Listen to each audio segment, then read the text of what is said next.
మహాపరిషుద్ధుడ మహోన్నతుడ జీవం కలిగిన మా ప్రభా నిన్న నేడు నిరంతరం ఒకే రీతిగా ఉన్న దేవుడ నిఘనమైన నిత్యమైన అనుకున్న స్తోత్రం. గడిచిన సమయం అంతా కూడా మీ యొక్క వాక్యంతో మమ్మల్ని అలంకరిస్తూ మీ పరిశుద్ధాత్మతో మమ్మల్ని నింపుతూ పరిశుద్ధుల యొక్క సహవాసములు మమ్మల్ని బలపరుస్తూ మమ్మల్ని ఉజ్జీవపరుస్తూ మాతో ఉండి మాలో ఉండి మమ్మల్ని నడిపిస్తున్న దేవుడా మీకే వందనాలు చెల్లిస్తున్నాం. ప్రభు మరి పునరుత్థానపు సమయంలో ఈ యొక్క పునరుత్థాన గడియలో 2000 సంవత్సరాల క్రితము ఇది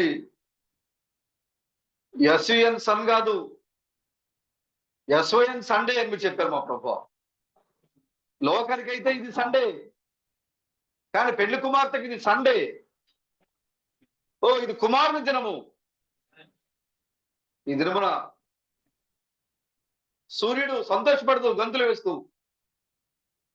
శిలువలో మీరు మరణించినప్పుడు అవమానంతో, బాధతో, దుఃఖముతో, వేదనతో నేను ఈ లోకానికి నేను వెలుగు ఇవ్వను అని కటిక చీకట్లోకి వెళ్ళి దాక్కున్న సూర్యుడు, కనుమరుగైపోయిన చంద్రుడు, తమ కాంతిని ఇవ్వని నక్షత్రాలు ఆ యొక్క కల్వరి సెలవులో మీరు ప్రాణత్యాగం చేసినప్పుడు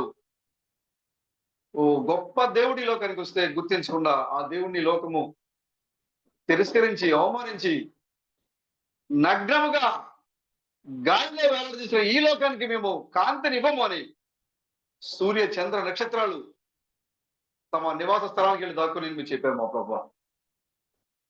ఏ నక్షత్రాలైతే తమ నివాస స్థలానికి వెళ్ళి దాక్కున్నాయో, ఏ సూర్యుడు ఏ చంద్రుడు అయితే తమ నివాస స్థలానికి వెళ్ళి వెలుగుని ఈ లోకానికి అందించకుండా దాక్కున్నాయో, ఆ యొక్క సూర్యుడు, చంద్రుడు, నక్షత్రాలు 3వ దినమున ఈ లోకానికి ఎస్ఈఎన్ సండే, కానీ ఆ దినమున ఎస్ఓఎన్ సండే కుమారుని దినమున గంతులు వేస్తూ అరుణోదయము మరింత కొత్తగా, మరింత ప్రకాశమానముగా, మరింత ఉజ్జీవంగా సూర్యుడు బయటకు వచ్చినట్టుగా మీరు చెప్పారు మా ప్రభు. అది సూర్యోదయము. ఏది సూర్యోదయము? క్రీస్తు సజీవుడై ఈ లోకానికి వచ్చిన వర్తమానము, అది సూర్యోదయము. ఇప్పుడు మనం మేము నిజమైన సూర్యోదయాన్ని చూడబోతున్నాము. నిజమైన వేకువను చూడబోతున్నాము. నిజమైన సూర్యుడు లోకానికి కనబడిపోతున్నాడు. ఇది నిజంగా కుమారుని దినం ఇది. కాబట్టి మా ప్రభు, ఇక్కడ మోకరించిన దూర ప్రాంతం నుంచి మాతో ఐక్యత పొందుకున్న సహోదరి సహోదరులను ఈ కుమారుని దినములలో సమకూర్చినందుకు మీకు వందనాలు చెల్లిస్తున్నాం. అతి త్వరలో మేము నిజమైన సూర్యోదయాన్ని మేము చూడబోతున్నాం.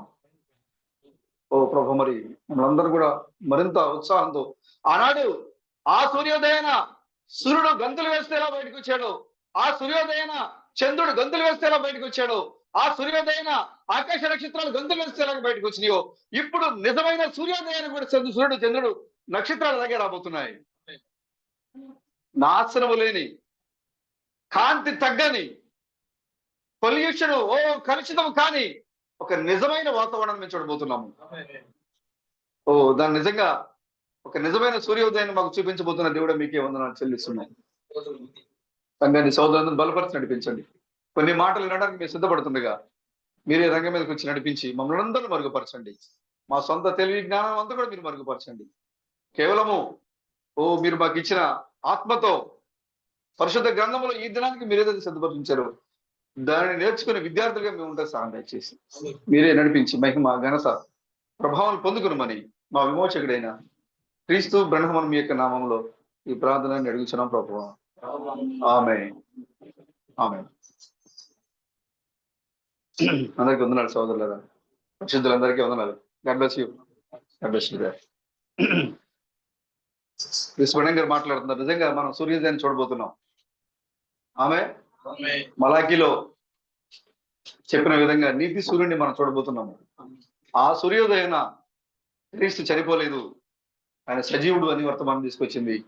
ఇప్పుడు ఈ అరుణోదయమున, ఈ సూర్యోదయాన అదే వర్తమానం మరలా క్రీస్తు మరణించలేదు. కార్ యాక్సిడెంట్ లో, సిలువలో, ఇక్కడ ఇండియా దేశంలో ఆయన మరణించలేదు అనే సందేశాన్ని ఈ లోకం వినబోతుంది.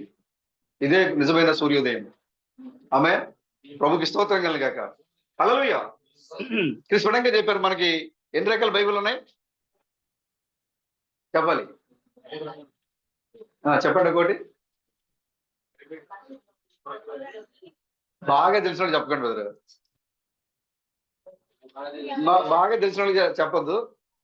మాకు తెలుసు అనుకున్న వాళ్ళు చెప్పండి.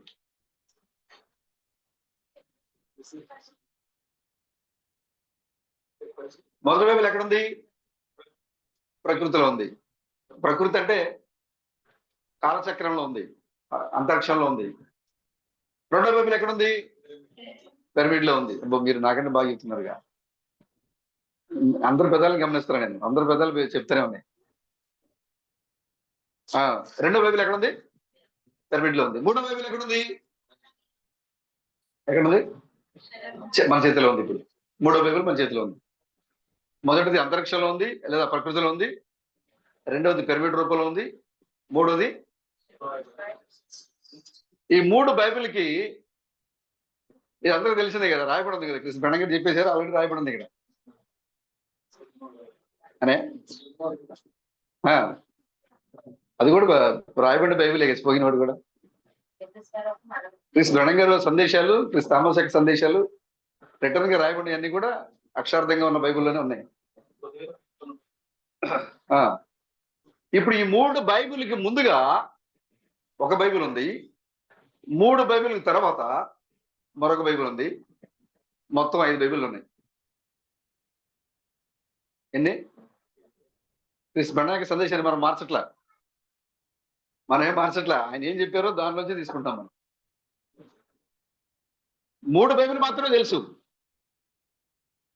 ఈ లోకంలో ఉన్న క్రైస్తవులకి లేదా మిగతా వాళ్ళకి అసలు ఏం తెలీదు.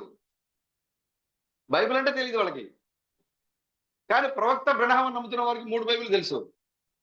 మనం అడిగిన వెంటనే చెప్పేస్తారు. ఒకటి ప్రకృతి, ఒకటి పిరమిడ్, ఒకటి అక్షరంలో రూపంలో ఉంది అని. కానీ బైబిల్ 5 బైబిల్ ఉన్నాయి. 3 బైబిల్ మాత్రమే మనం మన కంటితో చూడగలుగుతున్నాము. మిగిలిన 2 బైబిల్ మనం మన కంటితో చూడలేము. మొదటి బైబిల్ ప్రకృతిలో ఉంది, కాలచక్రంలో ఉంది.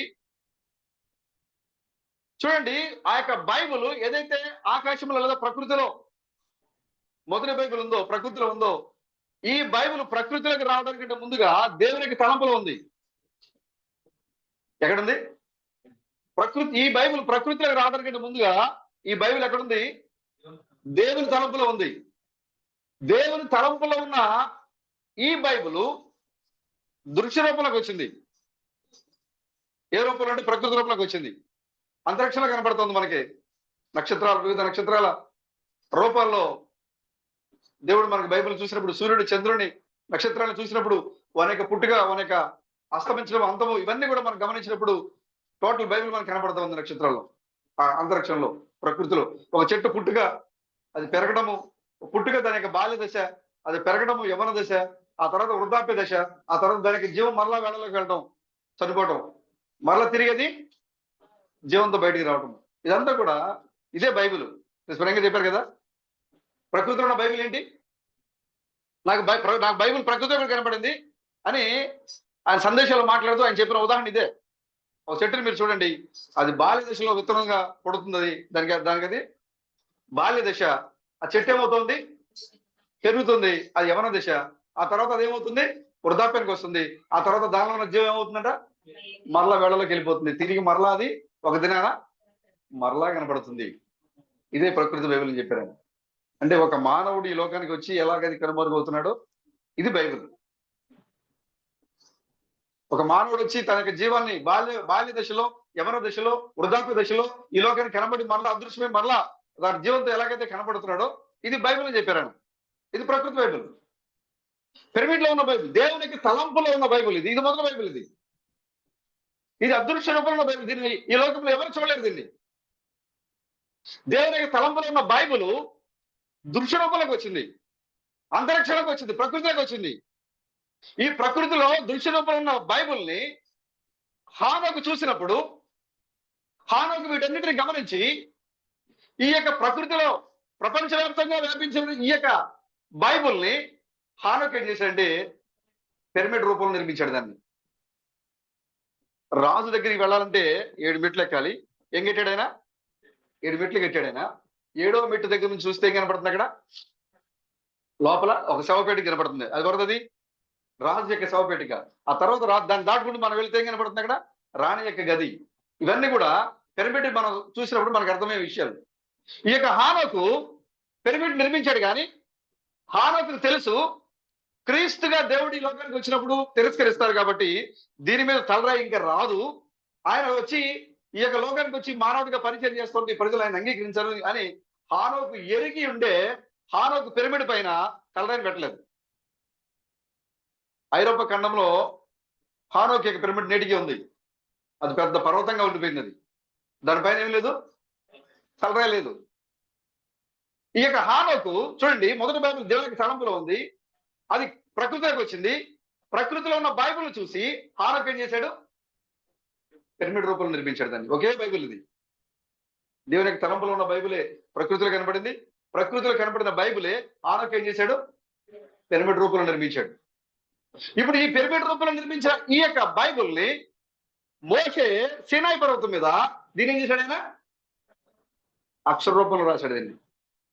ప్రభు చెప్తుండగా ప్రభు స్వహస్తాలతో మోషేతో మాట్లాడుతున్నప్పుడు మోషేని ఆ దర్శనంలో తీసుకుని వెళ్ళి 40 పగళ్ళు 40 రాత్రులు మోషే దేవుని యొక్క ప్రసన్నతలో దేవుని యొక్క సన్నిధిని అనుభవిస్తూ మోషే ఒక బైబిల్ రాశాడు. అదే రూపంలో రాశాడు ఆయన, అక్షరార్థంగా రాశాడు. చర్మపు తెరల మీద రాళ్ల పైన మోషే రాశాడు. ఇప్పుడు పిరమిడ్ రూపంలో ఉన్న బైబిల్ అక్షర రూపంలోకి వచ్చింది. దీని రూపకర్త ఎవరంటే మోషే. ఇప్పుడు అక్షర రూపంలో ఉన్న బైబిల్ 2000 సంవత్సరాల క్రితము సశరీరుడిగా మానవ శరీరంలో యేసుక్రీస్తుగా ఈ లోకానికి దిగి వచ్చింది. హల్లెలూయా. చూడండి, దేవునికి తలంపులో ఉన్న బైబిల్ ఈ లోకం చూడలేకపోయింది. ప్రకృతిలో బైబిల్ చూసింది, పిరమిడ్ లో ఉన్న బైబిల్ చూశారు. ఆ వాక్యమే శరీర జరిగే ఈ లోకానికి రావడం, అక్షరూపంలో ఉన్న బైబిల్ చూశారు. ఇప్పుడు ఈ చివరి కాల సమయంలో ఈ లోకము చూడలేని మరొక బైబిల్, సజీవమైన గ్రంథము, పత్రిక పెళ్లి కుమార్తె అయింది ఇప్పుడు. హల్లెలూయా.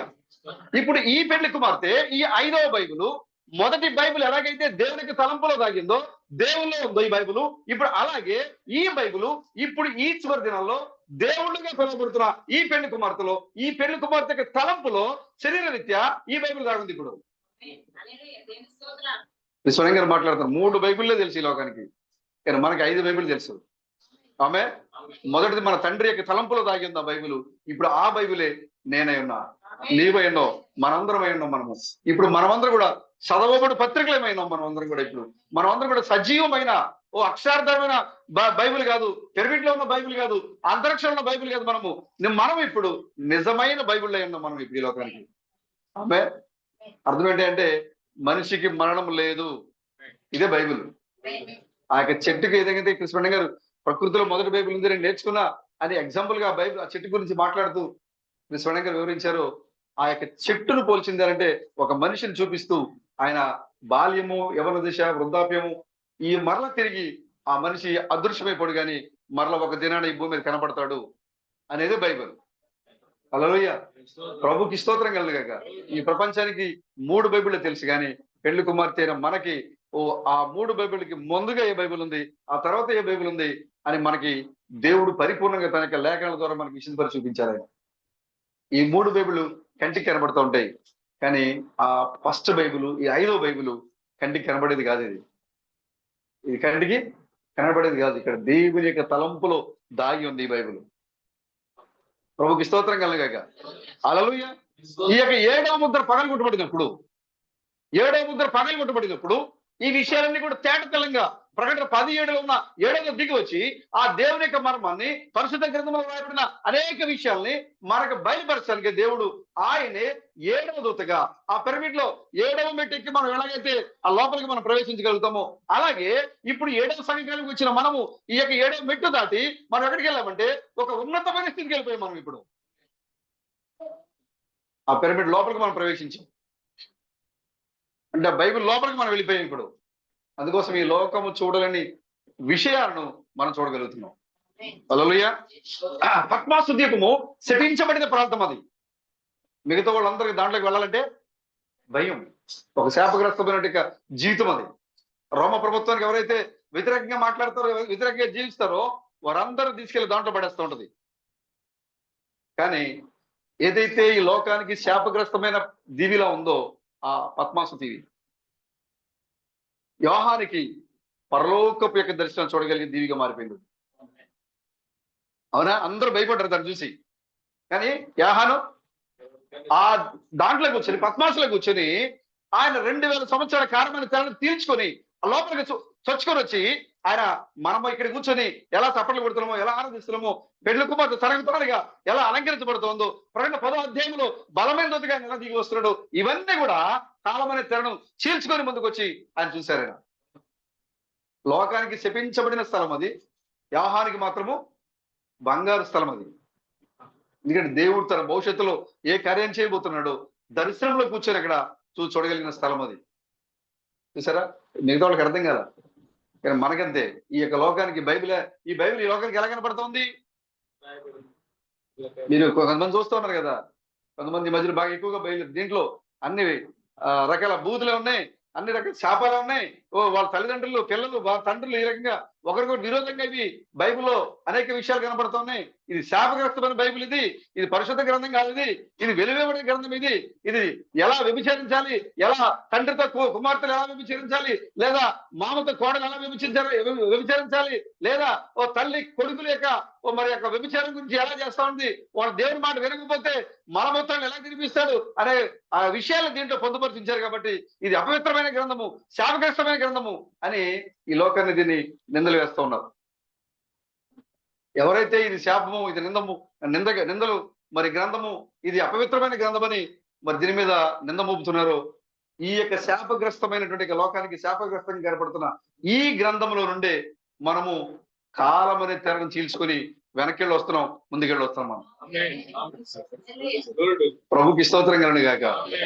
ఈ లోకానికి శాపగ్రస్తంగా కనపడుతుంది, కానీ మనకైతే ప్రత్యక్షత గ్రంథం ఇది. హల్లెలూయా. ప్రత్యక్షత గ్రంథం ఇది. చూడండి, 7వ ముద్ర పగలగొట్టబడినప్పుడు ఈ కార్యాలు జరుగుతున్నాయి. 7వ ముద్ర స్పష్టంగా చెప్పారు. 7వ ముద్ర ఎన్ని మడతలుగా ఉంది? 3 మడతలుగా ఉంది. 7వ ముద్ర 3 మడతలుగా ఉంది. అంటే 7వ ముద్ర ఒకేసారిగా ఎక్కడ బయలుపడలేదు.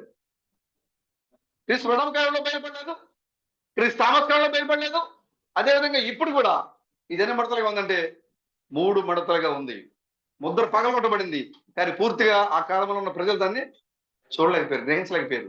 7వ ముద్ర 3 మడతలుగా ఉంది. చూడండి, మొదటి ఈ యొక్క ముద్ర పగలగొట్టబడినప్పుడు ఒక మడత మాత్రమే కనపడింది, ఒక మడత మాత్రమే చూడగలిగింది. ఆ తర్వాత ఓపెన్ చేసినప్పుడు 2వ మడత ఎక్కడ ఉంది? లోపల వైపు ఉంది. ఆ మడత లోపల పక్క ఉంది. అమెరికాలో ఉన్నప్పుడు ఈ 2వ మడత ఏంటో ఈ లోకానికి తెలియలేదు, అర్థం కాలేదు. ఇప్పుడు ఈ యొక్క అమెరికా పరిచర్య, ఇండియా పరిచర్య ద్వారా ఈ యొక్క 7వ ముద్ర పెళ్లి కుమార్తె యొక్క పరిచర్య కనబడుతుంది. ఇది 3వ మడత. ఇది 3వ మడత. ఇది ఇప్పుడు 7వ ముద్రలో ఉన్నది ఎవరంటే క్రీస్తుతో పాటుగా నీవే ఉన్నావు దీంట్లో. ఆమె ఎప్పుడైతే ఎత్తబడుట ముగించబడుతుందో, అర్థమవుతుంది బ్రదర్? ఎప్పుడైతే ఎత్తబడుట ముగించబడుతుందో అప్పుడు 7వ ముద్ర ముగించబడుతుంది. హల్లెలూయా. 3 మడతల్లో నీ పరిచర్య కూడా ఉంది. ఇప్పుడు 3వ మడతలో 3వ పరిచర్య నీదే. నువ్వేమై ఉన్నావో ఈ లోకానికి, క్రీస్తు ఏమైనా ఈ లోకానికి పరిపూర్ణంగా బయలుపరిచే కాలంలో నువ్వు 3వ మడతలో 7వ ముద్ర 3వ భాగంలో దేవుడు నిన్ను ఈ లోకానికి తీసుకుని వచ్చాడు ఆయన. అందుకోసమే కృష్ణుడంగా చెప్పారు 7వ ముద్ర 3 మడతలుగా ఉంది. అది ఒక మడత చూసేసి 7వ ముద్ర నాకు మొత్తం తెలిసింటే కుదరదు, 2 మడత చూసేసి నాకు మొత్తం తెలిసింటే కుదరదు. ఇప్పుడు పెళ్లి కుమార్తె యొక్క పరిచర్య కూడా జోడిస్తేనే పరిపూర్ణమైన ఏడవ ముద్ర. ఈ మూడవ మడత చూసిన వారు ఈ లోకంలో ఏడవ ముద్ర ముగించుకొని వాళ్ళు తమ యొక్క ప్రయాణాన్ని ప్రారంభించబోతున్నారు వాళ్ళు. హల్లెలూయా. కాబట్టి ఏడవ ముద్ర పరిపూర్ణంగా ఎప్పుడు నెరవేర్చబడుతుందంటే, ఎప్పుడు పూర్తవుతుందంటే, పెళ్లి కుమార్తె యొక్క ఎత్తబాటుతో ఈ యొక్క ఏడవ ముద్ర ముగింపు జరుగుతుంది. అందుకోసం ముద్ర పుస్తకంలో ఏడవ ముద్ర చివరిలో ఏడవ ముద్ర ఇంకా కొనసాగుతూనే ఉంది, టు బి కంటిన్యూడ్. ఆ ముద్ర కొనసాగుతూనే ఉంది. ఎందుకంటే పెళ్లి కుమార్తె అప్పటికి ఇంకా భూమి మీదకి రాలేదు. పెళ్లి కుమార్తె యొక్క పరిచర్యతో ఈ యొక్క ఏడవ ముద్ర ముగింపు అనగా ఎత్తబాటు జరగబోతుంది. ఎత్తబాటుతోనే ఏడవ ముద్ర ముగించబడుతుంది, అనగా ప్రభు యొక్క రాకడ. ఏడవ ముద్ర అంటే ఏంటి? ప్రభు యొక్క రాకడ. ఈ ప్రభు యొక్క రాకడలు ఎవరు వచ్చారు? 7 దూతలు బోర్లు తీసుకొని ఈ లోకానికి దిగి వచ్చారు. ఆ 7 దూతలు బోర్లు తీసుకొని ఈ లోకానికి దిగి వచ్చినప్పుడు ఆ యొక్క బైబిల్లో వ్రాయబడిన ప్రత్యేక విషయాన్ని ఆ 7 దూతల్లో ప్రత్యేకంగా ఉన్న 7వ దూత సంఘానికి బోధిస్తున్నాడు. ఆయన అర్థమవుతుంది బ్రదర్? ప్రభుకి స్తోత్రం కలుగును గాక. మీరు ఏ కాలంలో ఉన్నారో, ఎలాంటి వాక్యంలో, ఎలాంటి స్థితిలో దేవుడు మిమ్మల్ని పరిపూర్ణంగా వాక్యంతో అలంకరిస్తున్నాడో మీరు గ్రహించాలని, గ్రహిస్తున్నారని నేను అనుకుంటున్నాను. నేను ఆమేన్. ఏడవ ముద్ర 3 భాగాల్లో పెళ్లి కుమార్తె యొక్క పరిచర్య ఉంది. అది చివరి పరిచర్య, ముగింపు పరిచర్య. అది ఈ లోకానికి ఇప్పుడు పరిపూర్ణంగా కనబడే పరిచర్య. ఎప్పుడైతే పెళ్లి కుమార్తె యొక్క పరిచర్య, అపోస్తుల పరిచర్య, ప్రవక్తల పరిచర్య, బోధకుల పరిచర్య, సువార్తికుల పరిచర్య, పాస్టర్ల పరిచర్య, ఇవన్నీ ఎప్పుడైతే పెళ్లి కుమార్తె పరిచర్యలు కనబడుతుండదో అప్పుడు ఎత్తబడుట అనివార్యము. ఇప్పుడు సంఘంలో జరుగుతూ ఉంది పరిచర్య. కాబట్టి పెళ్లి కుమార్తె ఈ లోకం నుంచి వెళ్ళిపోయే సమయంలో మనం ఉన్నాం ఇప్పుడు. ఆమేన్. లోకంలో చూడండి, ప్రతిది కూడా దేనికోసం పోరాటం చేస్తా ఉంది. అవునా? టాబ్లెట్స్ తయారు చేశారు దేనికోసం అంటే యవనంగా ఉండాలని. యవనంగా ఉండాలని వాళ్ళు లిక్విడ్ తయారు చేశారు లేటెస్ట్ గా. ఆ లిక్విడ్ రెగ్యులర్ గా తీసుకుంటే శరీరంలో వచ్చే మార్పులు, మన శరీరంలో చాలా కణాలు చనిపోతూ ఉంటాయి రోజుకి. ఆ కణాలు చనిపోవడం వల్ల కొత్త కణాలు వస్తూ ఉంటాయి. ఇవన్నీ కూడా ఈ ప్రక్రియలో చర్మము తన యొక్క రూపాన్ని మార్చుకుంటూ ఉంటుంది. వయసు పెరిగిన కొద్దీ కణాల మార్పు జరుగుతూ ఉంటుంది, చనిపోతూ ఉంటాయి, కొత్త వస్తూ ఉంటాయి. ఈ క్రమంలో ఏం చేస్తూ ఉంటుందంటే ముఖం మార్పు, శరీరం మార్పు వస్తూ ఉంటుంది. కాబట్టి కణాల శాతం చనిపోకుండా వాటికి జీవ కాలాన్ని పెంచే విధంగా కొన్ని రకాల మందులు తయారు చేసి ఎల్లప్పుడూ మానవుడు ఎల్లప్పుడూ జీవించడం కాదు, యవనుడిగా ఉండాలని, జీవించాలని కూడా. అమెరికాలో ఒక ఒక ఒక వ్యక్తి ఒక సంస్థ పెట్టాడు. ఆ సంస్థలో అతని యొక్క పని ఏంటంటే ఎవరైతే చనిపోతారో దానికి కొన్ని డాలర్స్ రేటు కూడా పెట్టాడు. చనిపోయిన తర్వాత అతనికి శవాన్ని తీసుకెళ్ళి అతను భద్రపరుస్తాడు. డబ్బులు ఇవ్వాలి ముందే, బతుకున్నప్పుడే నా శవాన్ని భద్రం చేసి ఉంచు. ఎందుకంటే భవిష్యత్తులో మనిషి చనిపోని ఒక కాలం రాబోతుంది.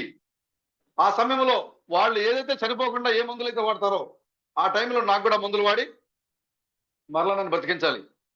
కానీ అప్పటి వరకు నా శరీరం కుళ్ళిపోతే కుదరదు, కాబట్టి నా శరీరాన్ని భద్రపరచండి అని ఆ సంస్థకి వీళ్ళు ఏం చేస్తారంటే కొన్ని మిలియన్ల డాలర్స్ ఇచ్చి వీళ్ళు చనిపోక ముందు ఒప్పందం చేసుకుని దాని ఆ సంస్థకు డబ్బులు చెల్లిస్తారు. అప్పుడు ఆ సంస్థ ఏం చేస్తుందంటే ఇతను చనిపోయిన వెంటనే ఆ బాడీని సేకరించి తీసుకెళ్లి కొన్ని రకాల కెమికల్స్ లో పెట్టి ఆ శరీరాన్ని భద్రం చేసి ఉంచారు. ఇప్పుడు దరిదాపు కదా వాళ్ళ దగ్గర 50 నుంచి 100 వరకు డెడ్ బాడీస్ ఆ యొక్క కెమికల్స్ వేసి దాచించారు వాళ్ళు. ఎందుకంటే ఒక కాలం రాబోతుంది, ఆ కాలంలో మనుషులకి మరణం ఉండదు. వాళ్ళు ఏం వాడతారు, ఏం తింటారు, అలాంటిది ఈ సంస్థ ద్వారా మాకు మీరు దాచిపెట్టి మా శరీరాన్ని ఆ టైంకి మాకు ఇవ్వండి, మేము కూడా మరలా తిరిగి లేస్తాం. చూడండి దేనికోసం పోరాటం చేస్తున్నారు. యవనస్తులు అవ్వాలని, చనిపోయిన వాళ్ళు మరలా తిరిగి బతకాలని, ఇంకా పాడైపోయిన ఈ యొక్క వాతావరణంలో ఏం కావాలంటే వాళ్ళకి సంపూర్ణమైన ఆరోగ్యం కావాలి. చూడండి, ఒక సూర్యుడు సరిపోతుంది, ఒక చంద్రుడు సరిపోతుందని చైనా ఏం చేసింది, తయారు చేసింది. రాత్రి కూడా మాకు వెలుగు కావాలి, సరిపోవట్లేదు. మాకు సమయం సరిపోవట్లేదు, కాబట్టి మాకు రాత్రులు కూడా మాకు కాంతి కావాలి. కరెంటు బిల్లు ఇవన్నీ కూడా చాలా మరి ఎక్కువైపోతున్నాయి. తగ్గించుకోవడం కోసము ఆ చైనా కృత్రిమంగా ఒక సూర్యుడు తయారు చేసి పెట్టుకుంది. అంటే సూర్యుడు అస్తమించని సమయం కావాలి. చూసారు, మన కళ్ళ ముందు జరిగిపోతుంది అంతా. యవనస్తులుగా మారిపోవాలి, మరణం లేని వారిగా ఉండాలి, వాతావరణం కలుషితం లేని వాతావరణం కావాలి, అదేవిధంగా సూర్యుడు అస్తమించని సమయం కావాలి.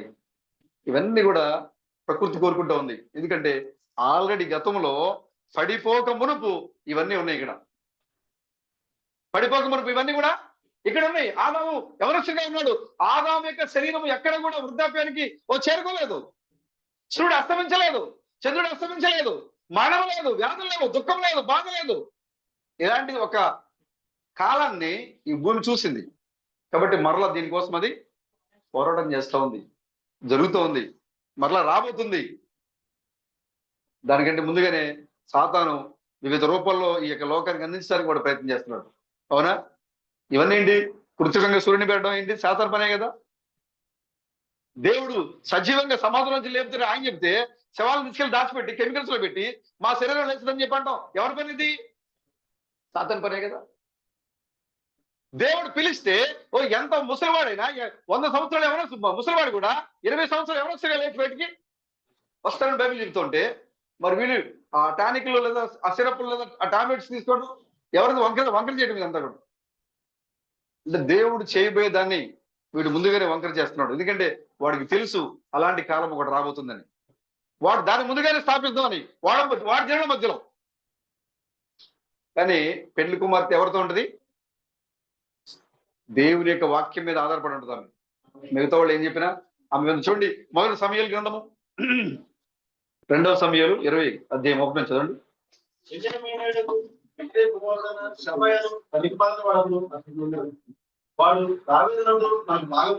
చూసారా? ఇతను ఎవరు? బెన్యామీనుడు మరియు బిక్రీ కుమారుడు. ఇతను జనాలను ప్రేరేపిస్తున్నాడు, సంఘాన్ని ప్రేరేపిస్తున్నాడు.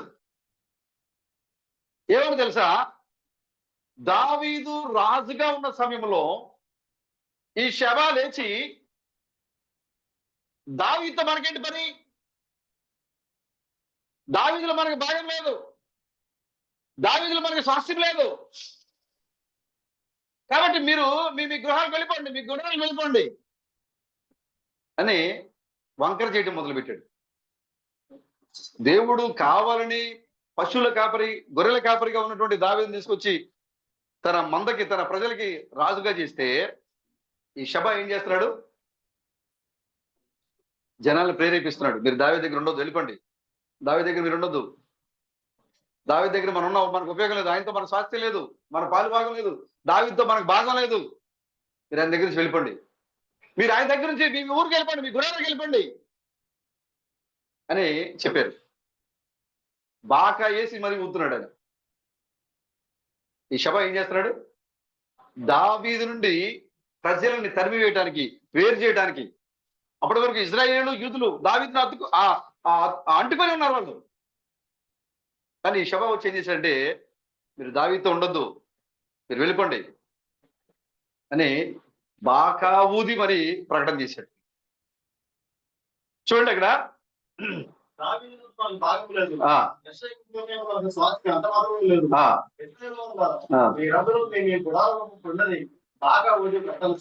బాకా ఊది ప్రకటన చేశాడు. ఇక్కడ ఉండదు, మీరు మీకు ఈ సంఘంలో ఏం పని? మీరు ఇక్కడ ఉండదు, దావీదుతో మీరు ఉండదు, మీరు వెళ్ళిపోండి అని బాకా ఊది ప్రకటన చేశాడు ఆయన. ఎప్పుడైతే ఆ షబా చెప్పాడో, 2 జాతుల ప్రజలు కదా అక్కడ ఉన్న దావీదు దగ్గర, ఒకటి యూదులు మరియు ఇశ్రాయేలీలు. ఎప్పుడైతే ఈ యొక్క బెన్యామీను కుమారుడు ఈ విధంగా ఆ బెన్యామీనుడు విధంగా బాకా ఊది ప్రకటన చేసి జనులను కలవర పెట్టాడో, దావీదుతో మనకు స్వాస్థ్యం లేదు, దావీదు దగ్గర మనకు భాగం లేదు, మీరు ఇక్కడ ఉండొద్దని చెప్పి ప్రజల్ని మభ్యపెట్టాడో, అబద్ధాన్ని బోధించాడో, దావీదు దగ్గర నుంచి వేరు చేయాలని ఈ యొక్క షబ ప్రకటన చేశాడో, ఇది నిజమా అబద్ధమా అని పరిశీలన చేసుకోవాలి కదా బ్రదర్. ఏ మాత్రం ఆలోచించాలి ఇజ్రాయేలీలు. ఏం చేశారు వీళ్ళు? చూసారా? దేవుడు ఎవరిని రాజు చేశాడు? దావీదుని రాజుగా చేశాడు ఆయన. కానీ ఎప్పుడైతే ఒక అబద్ధ ప్రకటన చేశాడో షబ, ప్రజలందరూ కూడా దేవుని చేత నిర్ణయించబడిన దావీదుని విడిచిపెట్టేసి ఏం చేశారు? పనికి మాలినవాడు అంటే ఇతను. బైబిల్ చెబుతుంది ఇతను ఎవరంట? శబ పనికి మాలినవాడు. ఓ దేవుని యొక్క సేవకునికి బదులుగా, దేవుడి యొక్క చేసిన రాజుకి బదులుగా మీరు అక్కడ ఉండద్దు, అందులో మనకు స్వాస్థ్యం లేదు, మీరు వెళ్ళిపోండి అని బాకాలని వర్తమానం చెప్పి జనులని సంఘంలో వేరు చేశాడు. సంఘం నుంచి వేరు చేస్తూ ఉన్నాడు. వెళ్ళిపోయారు. ఎవరు వెళ్ళారు తెలుసా? ఇజ్రాయేల్ మాత్రం వెళ్ళి. చదవండి ఒకసారి అక్కడ. చాలు చాలు బ్రదర్, చాలు బ్రదర్, మన తర్వాత చదువుకుందాం. ఇక్కడ చూడండి, ఇజ్రాయేల్ ప్రజలు, యూదా ప్రజలు దావీదుతో ఉంటే షబా ఏం చేశాడు? ఒక తప్పుడు పనికి మాలిన వాడంట. ఈ పనికి మాలినటువంటి షబా ఒక తప్పుడు వర్తమానాన్ని జనులకు బోధించి బాకా ఊది, మీరందరూ కూడా దావీదుతో ఉండొద్దు, మీరు బయటకు వచ్చేయండి అని చెప్పినప్పుడు కొద్దిగానే జ్ఞానం ఉపయోగించాలి కదా బ్రదర్. మీరు ఈ కాలం యొక్క వర్తమానాన్ని క్రిస్ థామస్ ఉండొద్దు, క్రిస్ బెడంతో మీరు ఉండొద్దు, లేదా సహోదరుడైన టైటస్ తోనో, రమేష్ తోనో, సతీష్ తోనో మీరు ఉండొద్దు. అది ఎవరైనా చెప్పినప్పుడు మీరు ఏం చేయాలి? ఆలోచించాలి కదా. అసలు ఎందుకు చెప్పాడు, ఏం జరుగుతుందని ఆలోచించాలి కదా. ఆ ఆలోచనలు ఉండవు మనకి. ఈ షబా పనికి మాలిన వాడు ఏదైతే చెప్పాడో, ఈ మిగతా వాళ్ళందరూ కూడా పనికి మాలిన వాని యొక్క బాకాన్ని ఊదిన వాడు విన్నవాడు, వాళ్ళు కూడా ఏమవుతారు? వాళ్ళు కూడా పనికి మాలిన వాళ్ళే అయ్యారు. వాళ్ళు కూడా వదిలేసి వెళ్ళిపోయారు. కానీ దావీదుని ఎవరు హత్తుకున్నారు? యూదా ప్రజలు మాత్రము. దేవునికి స్తోత్రం కలగాక. ఎంతమంది మన మధ్యకు వచ్చి ఎన్ని బాకాలు ఊదినా, ఎన్ని మెసేజ్లు చెప్పినా, క్రిస్ థామస్ కు వ్యతిరేకంగా, క్రిస్ బెడంకు వ్యతిరేకంగా ఎన్ని వర్తమానాలు మన ముందు బైకులు పెట్టి బోర్లు ఊదినా, పెండ్లి కుమార్తె, నిజమైన పెండ్లి కుమార్తె వాక్యాన్ని విడిచి వెళ్ళిపోదు. దావీదుని విడిచి దూరంగా వెళ్ళిపోదు. ప్రభుకి స్తోత్రం కలగాక. ఇప్పుడు ఈ చివరి సమయంలో అనేక మంది శబాలు లేచారు బ్రదర్. లేచి దావీదుకి వ్యతిరేకంగా, దావీదు యొక్క ప్రజలకు వ్యతిరేకంగా వాళ్ళు ఏం చేస్తున్నారు? వర్తమానం తీసుకొస్తూ ఉన్నారు. కాబట్టి ఆ యొక్క బాకా శబ్దం మీకు వినబడుతున్నప్పుడు, ఆ బాకానాదం మీరు వింటున్నప్పుడు, మీరు మీ విశ్వాసాన్ని జాగ్రత్తగా కాపాడుకోండి. కాబట్టి మీ మధ్యలో వినపడుతున్న బాకానాదం మీ దగ్గరికి వచ్చినప్పుడు, ఆ బాకానాదం ఎక్కడిది? ఆ బాకా శబ్దం ఎక్కడిది? పనికి మాలిన బోధకులు మీ మధ్యలో బాకా ఊదుతున్నారా? ఆ పనికి మాలిన బోధకులు మీకేం చెప్తారంటే, దావీదులో మనకు స్వాస్థ్యం లేదు, దావీదులో మనకు భాగం లేదని వాళ్ళు మీ మధ్యలోకి వచ్చి మాట్లాడుతూ ఉంటారు. అలాంటి బాకా శబ్దాలని మీరు జాగ్రత్తగా పరిశీలించండి. మీరు దావీదుతోనే హత్తుకొని ఉండండి, దావీదుతోనే ఉండండి. మీరందరూ కూడా మీ ముందు ఎంతమంది అబద్ధపు పనికి మాలిన వాళ్ళు వచ్చి మీ ముందు బాకాలు ఊతున్నా కూడా వాటిని మీరు లెక్క చేయదు, వాటిని మీరు వినొద్దు. బైబిల్ ఏం చెప్పిందో దాని ప్రకారంగా మీరు వాక్యాన్ని మీరు పరిశీలన చేయండి. హల్లెలూయా, దేవుని స్తోత్రం కలుగాక. సరే, పరిశుద్ధ గ్రంథం నుంచి మనం ఒక మాట చూద్దాం. మొదటి రాజులు 2వ అధ్యాయము 43 నుంచి. కాబట్టి యెహోవా తోడని నీవు చేసిన ప్రమాణమును మేము నీకు ఆజ్ఞాపించిన ఆజ్ఞను నీవు గైకొనకపోతేవేమి అని అడిగి, నీవు మా తండ్రి అయిన దావీదునకు చేసినట్టు నీ హృదయంలో మెదులుచున్న కీడంతయు నీకు తెలియను. నీవు చేసిన కీడు యెహోవా నీ తల మీదకి రప్పించును. అయితే రాజైన సొలొమోను ఆశీర్వాదము పొందును. దావీదు సింహాసనము యెహోవా సముఖమందు సదాకాలము స్థిరపరచబడునని షిమీతో చెప్పి, రాజు యెహోయాదా కుమారుడైన బెనాయాకు సెలవీయగా అతడు బయలుదేరి వాని మీద పడి వాని చంపాను. ఈ ప్రకారము రాజ్యము సొలొమోను వశమున స్థిరపరచబడెను. ఆమేన్. చిన్న ప్రార్థన చేసుకుందాం. ఓ మా మంచి ప్రభువా, అబ్రహాము దేవుడా, ఇసాకు దేవుడా, యాకోబు దేవుడా, యోసేపు దేవుడా, ఈ చివరికాల సమయంలో నిజముగా మాకు దేవుడిగా ఉన్న మా ప్రభువా, మీకే వందనాలు, స్తోత్రములు. వాగ్దానము చేయబడిన కాలము, వాగ్దాన కుమారుడు దిగి వచ్చే కాలము, అబ్రహాము ఎదురు చూసిన కాలము, అబ్రహాము వాగ్దాన కుమారుడు కొరకు ఎదురు చూసినటువంటి ఈ కాలం కొరకు ఓ మా యొక్క పితరులందరూ ఎదురు చూశారు. ఈ కాలంలో మమ్మల్ని సజీవులుగా రక్త మాంసాలతో వాగ్దాన కుమారుని ముఖాముఖిగా కలుసుకుని ఎదుర్కొనే గొప్ప భాగ్యాన్ని మీరు మాకు ఇచ్చారు మా ప్రభా. గొప్ప దేవుడు మీకు వందనాలు చెల్లిస్తున్నాం.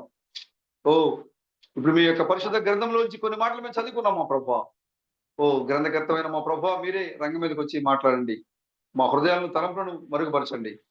చదవబడిన లేఖనాలను ఈ కాలానికి కావలసినటువంటి ఆత్మీయ బయలుపాటును మాకు ఇచ్చి మీరే నడిపించి మహిమ ఘనత ప్రభావం పొందుకునమని మా విమోచకుడైన క్రీస్తు బ్రహ్మన్ మీ యొక్క నామంలో ఈ ప్రార్థన అడుగుతున్నాం ప్రభు. Amen. Amen. God bless you brother. కూర్చుందాం. దేవుని స్తోత్రం కలుగును గాక. హల్లెలూయా. మనం గత వారము మాట్లాడుకున్న సందేశము మధ్యలో ఒక వారం మనం గ్యాప్ ఇచ్చాం. సందేశం పేరు బాగా గుర్తు పెట్టుకుంటాం. బెనాయా వలె జీవించుడు. ఈరోజు మనం మాట్లాడుకోబోయేట అంశము సొలొమోను రాజ్యములో సైన్యాధ్యక్షుడైన బెనాయా. సొలొమోను యొక్క రాజ్యంలో బెనాయా సైన్యాధిపతి. హల్లెలూయా. ప్రభుకి స్తోత్రం కలుగును గాక. బెనాయా అనగా అర్థం ఏంటి? కట్టుట. ఈ బెనాయా అదోని యొక్క సొలొమోను యొక్క సహోదరుడు, దావీదు యొక్క కుమారుడు. దావీదు వృద్ధాప్య సమయానికి వచ్చినప్పుడు అబ్షలోము దావీదు పరిపాలన ఉండగా అబ్షలోము ఎలాగైతే తనకి గుర్రాలను తనకు ముందు పరిగెట్టేవారిని, రథాలని, మనుషుల్ని ఏర్పాటు చేసుకుని అబ్షలోము చిరంజీవి అగురుగా కానీ మనుషులను ఏర్పాటు చేసుకుని తను దావీదు మరి తర్వాత రాజుగా మరి ప్రకటించుకుని దావీదు బతికుంటే నేను సింహాసనమే కూర్చోనని ఎరిగి అబ్షలోము దావీదుని చంపడానికి సైన్యాన్ని తన వైపు తిప్పుకొని అబ్షలోము దగ్గరికి వచ్చేవారు. ఏం చేయాలంటే చేతిని ముద్దు పెట్టుకోవాలి. అబ్షలోము యొక్క చేతిని ఏం చేయాలి? ముద్దు పెట్టుకోవాలి. అవునా? గుర్తుందా? మర్చిపోయారా? అబ్షలోము దగ్గరికి వచ్చేవారు ఏం చేయాలంట? ముద్దు పెట్టుకొని అక్కడ అచ్చరాజుతో మాట్లాడాలి. వాళ్ళు అడుగుతున్నారు, ఇలాంటి సంప్రదాయం మేము ఎక్కడ చూడలేదండి. ఆ ప్రజలకు చాలా బాగుందండి సంప్రదాయం, మేము అక్కడ చూడలేదండి ఈ సంప్రదాయం. అక్కడ దావీదు దగ్గర ఈ సంప్రదాయాలు ఉండవు. ఎవరు చెప్తున్నారు? అబ్షలోము చెప్తున్నాడు. ఆ దావీదు దగ్గర ఇలాంటి సంప్రదాయాలు ఉండవు. ఎందుకంటే దావీదు ఏం చేస్తాడు? అవునంటే అవును, కాదంటే అది ముఖస్థుతి చేయటాలు ఉండవు అక్కడ. అబ్షలోము ఏం చేస్తున్నాడు? ముఖస్థుతి చేస్తున్నాడు. అది ప్రజలకు ఎలా ఉంది? చక్కగా ఉంది, నచ్చుతా ఉంది అక్కడ. ఇప్పుడు దావీదు భూమి మీద ఉన్నప్పుడే, పరిపాలన చేస్తున్నప్పుడే దావీదు యొక్క రాజ్యం లాక్కోవడానికి అబ్షలోము చూశాడు. కానీ అబ్షలోము చనిపోయాడు. దేవుడు యోవాబు ద్వారా అబ్షలోము చంపించాడు. దావీదు యొక్క సైన్యాధిపతి యోవాబు ద్వారా చనిపోయాడు. తర్వాత దావీదు వృద్ధాప్య సమయానికి వచ్చినప్పుడు ఇక దావీదు ముసలివాడు అయిపోయాడు, పరిపాలన చేయలేని పరిస్థితికి వచ్చాడు. ఇక ఇప్పుడు మరలా ఈ అదోనియా అనే వ్యక్తి తనకు తాను రాజుగా మరలా ఏం చేస్తున్నాడు? అధికారము తండ్రి దగ్గర నుంచి రావట్లా, వీళ్ళుగా మేమే రాజులము అని ఆ మొదటి ముద్రలో వాడు ఆ విల్లుని పట్టుకొని జయశాలిగా వాడు ఎలాగైతే వెళుతున్నాడో అలాగే వీళ్ళు ఏం చేశారంటే ఎవరు అధికారం ఇవ్వకపోయినప్పటికీ వీళ్ళకే అధికారం తీసుకొని తమకు ముందుగా రథాలని, రౌతుల్ని పెట్టుకొని వాళ్ళు తమకి రాజుగా వాళ్ళు ప్రకటించుకుంటూ ఉన్నారు. అబ్షలోము తర్వాత ఎవరు వచ్చారు? అదోనియా వచ్చారు. ఇప్పుడు అదోనియా ఎప్పుడైతే రాజుగా తను ప్రకటన చేసుకుని పట్టాభిషేకం చేసుకుని తను రాజుగా ప్రజల మధ్యలో అతను మరి పరిచయం చేసుకుంటున్నాడో ఆ సమయంలో ఈ వార్తను తీసుకుని నాతాను ప్రవక్త దావీదు దగ్గరికి వెళ్ళాడు. ఈ యొక్క అదోని యొక్క పట్టాభిషేకంలో రాజకుమారులు ఉన్నారు. అదోని యొక్క పట్టాభిషేకంలో అందరూ ఉన్నారు ఇక్కడ. అదోని యొక్క పట్టాభిషేకంలో అంతేకాకుండా ఇంకొక భయంకరమైన విషయం ఏంటంటే ఈ అదోనియా పట్టాభిషేకంలో ఎవరైతే దావీదు యొక్క శత్రువును చంపాడో ఆ యోవాబు కూడా అదోనితో ఉన్నాడు. దావీదు యొక్క శత్రువుల్ని చంపిన యోవాబు కూడా అదోనితో చేరిపోయాడు. దేవుని యొక్క చిత్తమో కాదో తెలుసుకోవద్దా సోదరుడా? మంచి పోరాటం పోరాడాడు దావీదు కోసం. దావీదు కుమారుడిని కూడా చంపడానికి వెనుకాడలేదు. అబ్షలోము చనిపోయాడు ఏడుస్తూ ఉంటే ఏమన్నాడు యోవాబు? ఆ నువ్వేంటి, నేను చంపడానికి, నీ రాజ్యం లాక్కోవడానికి చూసిన వ్యక్తిని చంపితే నువ్వు ఏడుస్తావేంటి? మమ్మల్ని అందరూ సిగ్గుపరుస్తావా? మమ్మల్ని అవమానపరుస్తున్నావు అని, మమ్మల్ని వెళ్ళిపోమంటావా అని గట్టిగా దావీదుని ప్రశ్నించిన వ్యక్తి. దావీదుని ఎవరైనా ఏమనంటే వెంటనే వెళ్ళి వాళ్ళని చంపేసిన వ్యక్తి ఎవరితో చేరాడు? అదోనియాతో. దేవుని చిత్తం లేకుండా తను రాజుగా ప్రకటించుకుంటే ఈ యోవాబు కూడా అంత చేరాడు. అయ్యాక అదోనియాకు పట్టాభిషేకంలో అంత ఉద్యోగం ఉంది, అన్ని ఏర్పాట్లు ఉన్నాయి, రాజకుమారులు ఉన్నారు, అధికారులు ఉన్నారు, సైన్యాధిపతి ఉన్నాడు. కానీ ఈ పట్టాభిషేకంలో ఎవరు లేరు? నాతాను ప్రవక్త దావీదు దగ్గరికి వెళ్ళి చెప్తున్నాడు. చూడండి, మొదటి అధ్యాయము, మొదటి రాజులు మొదటి అధ్యాయము 24 వచనం. నా ఏలినవాడవైన రాజా, అదోనియా నీ తర్వాత ఏలినవాడై నీ సింహాసనం కూర్చుండని సెలవిచ్చుగా, ఏలియనిగా ఈ దినము అతడు పోయి విస్తారమైన ఎడ్లను, కొట్టిన దూడలను, గొర్రెలను బలిగా అర్పించి రాజకుమారులందరినీ, సైన్యాధిపతులను, యాజకుడైన అభ్యర్థులను పిలుచుకోగా, వారు వారి సముఖంలో అన్నపానం పుచ్చుకోవచ్చు. రాజైన అదోనియా చిరంజీవి ఎదురుగా ఈ అభ్యర్థి ఎవరు? యాజకుడు. యాజకుడు, దావీదు దగ్గర పనిచేసే యాజకుడు. ఇతను కూడా వెళ్ళిపోయాడు, అదోనియా దగ్గరికి వెళ్ళిపోయాడు. సైన్యాధిపతి వెళ్ళిపోయాడు, అదోని దగ్గరికి వెళ్ళిపోయారు.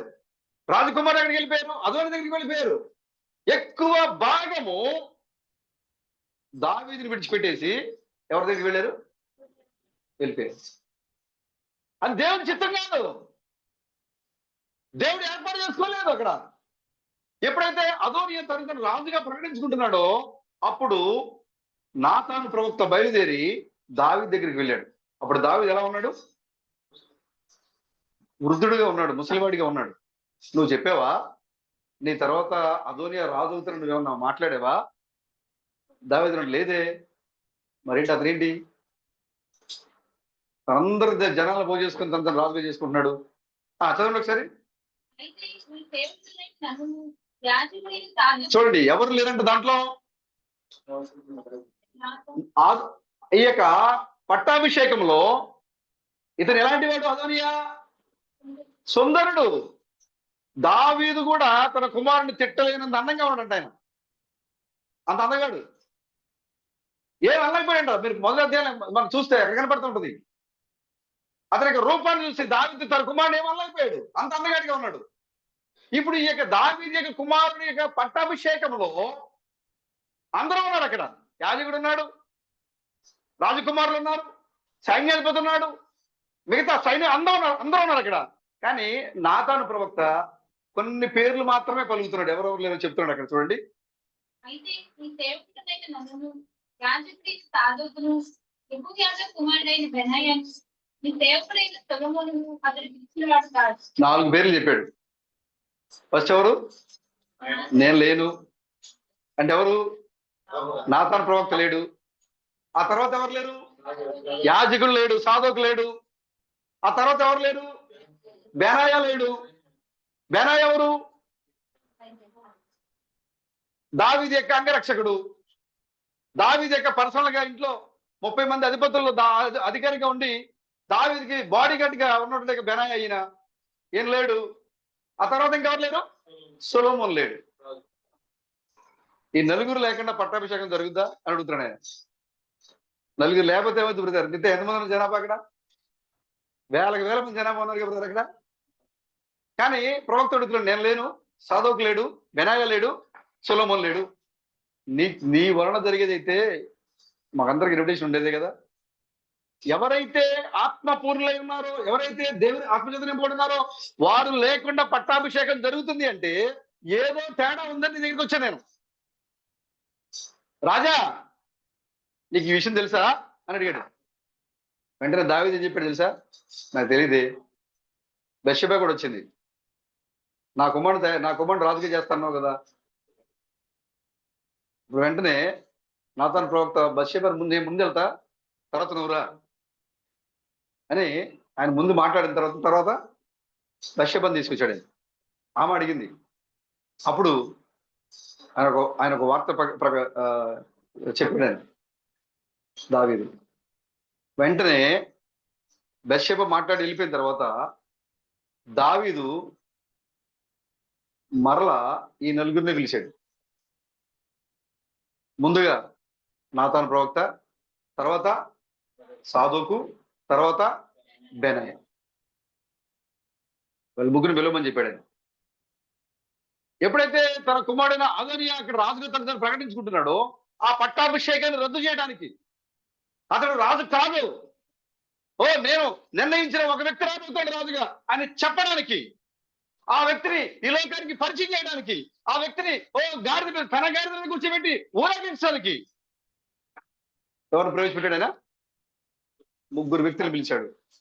ప్రవక్త నాతాను, యాజకుడైన సాదోకు మరియు బెనాయ. ముగ్గురు పిలిపించాడు ఆయన. ముగ్గురు పిలిపించి చూడండి ఆయన ఏం మాట్లాడతాను చూడండి. అప్పుడు రాజైన దావీదు యాజకుడైన సాదోకును ప్రవక్తైన నాతానును యెహోయాదా కుమారుడైన బెనాయాను చదవలేక వారు రాజధానికి వచ్చింది. అక్కడ రాజు, మీరు మీ ఏళ్ళ వాడినైనా నా సేవకులను తెలుసుకుని పోయి నా కుమారుడైన సొలొమోనును నా కంకరగాడి మీద ఎక్కించి ఈమెను తీసుకుని పోయి యాజకుడైన సాదోకును ప్రవక్తైన నాతానును అక్కడ ఇశ్రాయేలు మీద రాజుగా అతనికి పట్టాభిషేకం చేసిన తరువాత మీరు బాకావాదం చేసి రాజైన సొలొమోను చిరంజీవి కాక అని ప్రశ్న చేయవలదు. ఇశ్రాయేలు వారి మీదను యోధా వారి మీదను నేను అధికారిగా నియమించి ఉన్నాను కనుక ఏమంటే మీరు యెరూషలేమునకు అతని వెంటరాగా అతడు నా సింహాసనం మీద ఆసీనుడై నాకు ప్రతిగా రాజును సర్వించాడు. చూసారా చెప్తున్నాడు దావీదు సాదోకుతో నాతానుతో చెప్తున్నాడు, మీరు వెళ్ళి నా కుమారుని నా గాడిద మీద కూర్చోబెట్టి మీరు రాజుగా అతన్ని పట్టాభిషేకం చేయండి అని దావీదు మాట్లాడుతున్నాడు. దావీదు వారితో మాట్లాడుతున్నాగా మిగతా వాళ్ళందరూ సైలెంట్ గా ఉన్నారు, వింటూ ఉన్నారు. ఎప్పుడైతే దావీదు తన యొక్క అభిప్రాయాన్ని పంచుకున్నాడో, దావీదు ఎప్పుడైతే ఇది చేయండి అని ఆదేశిస్తా ఉన్నాడో, మొట్టమొదటిగా స్పందించిన వ్యక్తి ఎవరంటే బెనాయ. ఎప్పుడైతే దావీదు నా కుమారుణ్ణి నా కంచెర గడ్డ మీద మీరు ఎక్కించి గీహోను తీసుకెళ్ళండి, అక్కడ అతను రాజుగా మీరు ప్రకటన చేయండి అని ఎప్పుడైతే దావీదు ఆ వెళ్ళిన ముగ్గురుతో మాట్లాడుతున్నాడు, వెంటనే బెనాయ ఏమంటాడు చూడండి. యెహోయాదా కుమారుడైన బెనాయ రాజులకు ప్రత్యుత్తరంగా ఇచ్చాను, అలాగే జరుగును గాక. ఆమేన్. నా ఏలువాడను రాజునకు నీ దేవుడైన యెహోవా నా మాటను స్థిరపరచును గాక. యెహోవా నా ఏలువాడను రాజునకు నీకు తోడుగా ఉన్నట్లు ఆయన సొలొమోనుకు తోడుగా నుండి ఆ ఏలువాడైన రాజులు దావీదు యొక్క రాజ్యం కంటే అతని రాజ్యము ఘనంగా చేయను గాక అని. చూసారు బ్రదర్, మిగతా వాళ్ళు ఎవరు స్పందించలే. సొలొమోను రాజు అంటే స్పందించిన మొట్టమొదటి మానవుడు ఎవరు? బెనాయ. ఎప్పుడైతే దావీదు చెప్పాడు ఇదిగో నా కుమారుడు రాజు అని చెప్పాడు, బెనాయ అంటాడు అవును కాక, సొలొమోను చిరంజీవి కాక, సొలొమోను రాజ్యము నీ రాజ్యము కంటే గొప్పది మారిపోయాను కాక అని చెప్తున్నాడు బెనాయ. ముందుగా స్పందించాడు ఆయన. హల్లెలూయా. ఎవరు బ్రదర్ ఈ బెనాయ? 700 మంది బెనాయాలు ఉన్నారు ఇక్కడ. హల్లెలూయా. పెళ్లి కుమార్తె లేకుండా, ప్రవక్త లేకుండా పట్టాభిషేకం జరిగిపోద్ది ప్రతి దశలో. వాడు తెల్లగుర మీద ఎక్కేసి నేను రాజు అని చెప్పేసుకుంటే జరిగిపోద్ది పట్టాభిషేకం? జరగదు కదా. కాబట్టి బెనాయ ఎప్పుడైతే ఈయన రాజులకు రాజు ప్రభులకు ప్రభు, ఇది రెండోసారి యొక్క పరిచర్యలు వచ్చిన యేసుక్రీస్తు యొక్క పరిచయ శరీరము అని ఎప్పుడైతే ఆ శబ్దము ఆ వాక్యానందం మనకు వినపడుతూ ఉందో, వెంటనే మనం చెప్పాం అవును చిరంజీవి కాక, ఆయన రాజు కాక, ఆయన మిగతా అన్ని రాజ్యాల గొప్పగా ఉండదు కాక అని ఈ లోకంలో పలికిన మొట్టమొదటి మానవుడు మీరే ఉన్నారు. హల్లెలూయా. చూడండి బెనాయ, ఈ బెనాయ మనం చూస్తే కనుక మొదటి సమయం 2వ సమయాలు 23వ అధ్యాయము 20 వచనం. మరియు ఉరివాడై వేల చేత ఘనపరిచిన ఒక పరాక్రమశాలికి పుట్టిన యెహోయాదా కుమారుడైన బెనాయ అని ఒకడు. బెనాయ తండ్రి పేరేంటి? యెహోయాదా. యెహోయాదా తండ్రి ఎలాంటివాడంట? పరాక్రమశాలి. మామూలు యొక్క సంతానం రాలేదు బెనాయ, పరాక్రమశాలి యొక్క సంతానం నుంచి వచ్చాడు ఈయన. క్రియల్లో ఘనత పొందినవాడు ఆయన, క్రియల్లో అన్ని విషయాల్లో పరాక్రమశాలిగా ఉన్నాడు ఆయన. బెనాయ తాత ఆ వంశావళి నుంచి వచ్చాడు ఈయన. ఈ బెనాయ 3 విషయాలు చేశాడు, 3 కార్యాలు జరిగించాడు. ఈ 3 బెనాయ గురించి 3 కార్యాలుగా కనబడతా ఉంటాయి మనకి బైబిల్లో. దినవృత్తాంతాలు కూడా మనకు కనబడుతూ ఉంటుంది ఇదే విషయము. ఈ బెనాయ మొదటిగా ఏం చేశాడు ఆయన? మోయాబీలలో చెప్పాలి, చదువుతున్నారు ఇక్కడ వాక్యాన్ని.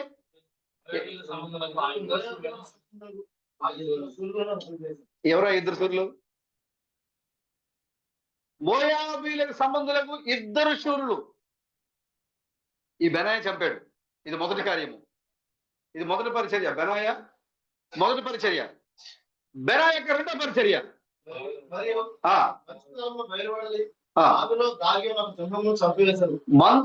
మంచు పడే కాలంలో, విపరీతంగా మంచు పడుతున్న సమయంలో ఒక సింహము బావిలో దాగి ఉంది.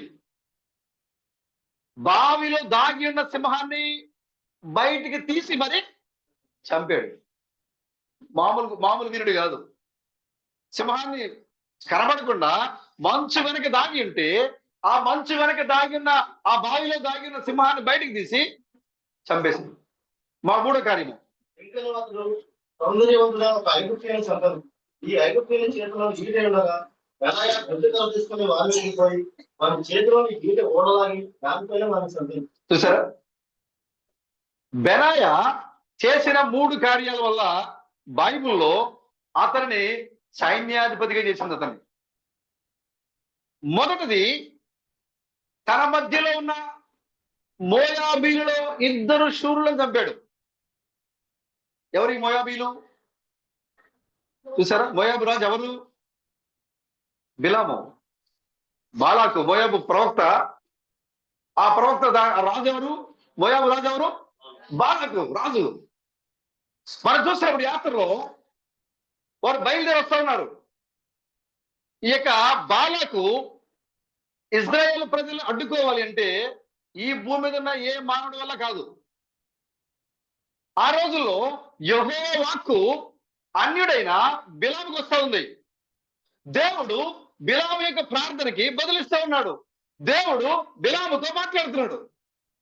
కాబట్టి బాలాకు ఏం చేశాడంటే బిలాముని డబ్బుతో కొని దేవుని ప్రజల్ని తన దేశంలోకి రాకుండా అడ్డుకోవాలని కుట్రతో డబ్బు సంచులతో, సన్నపనార వస్త్రాలతో, విచిత్రమైన వస్త్రాలతో, విలువగల వెండి బంగారాలతో ప్రవక్త దగ్గరికి వెళ్ళాడు. బిలాము దగ్గరికి వెళ్ళాడు. వెళ్ళి చెప్పాడు, అయ్యా ఈ ప్రజలు ఈ యొక్క మార్గంలో వస్తూ ఉన్నారు కాబట్టి వాళ్ళు ఈ మార్గంలో రాకుండా నువ్వు వారిని ఏం చేయాలి? ఆపు చేయాలి. ఆయన వాక్యానుసారంగానే మాట్లాడాడు బిలాము. ఇది యెహోవా చిత్తమో కాదో నేను కనుక్కొని వస్తాను అని వెళ్ళాడు. వీళ్ళు యెహోవాని అడిగాడు. ప్రభు ఏమన్నారు? లేదు, నా ప్రజలకు అడుగు ఏది నిలబడతకు లేదని చెప్పారు ఆయన. ఎందుకో చెప్పేశాడు, అయ్యా యెహోవా ఒప్పుకోవట్లేదు. బాలాక్ ఏం చేశాడు? మరికొంత నిధిని తెచ్చిచ్చాడు. బిలాము మన దానికి ఆశపడ్డాడు. ఆశపడి మళ్ళీ ప్రభుని అడిగాడు. ప్రభు అన్నారు, లేదు లేదు అని. ఇలా బిలాము డబ్బు కాశపడి, పేరు కాశపడి దేవుని ప్రజలు తినడానికి పూనుకున్నప్పుడు దేవుడు బిలాము యొక్క నోటిని మార్చేశాడు. నోటి యొక్క మాటలు మార్చేశాడు. ఆయన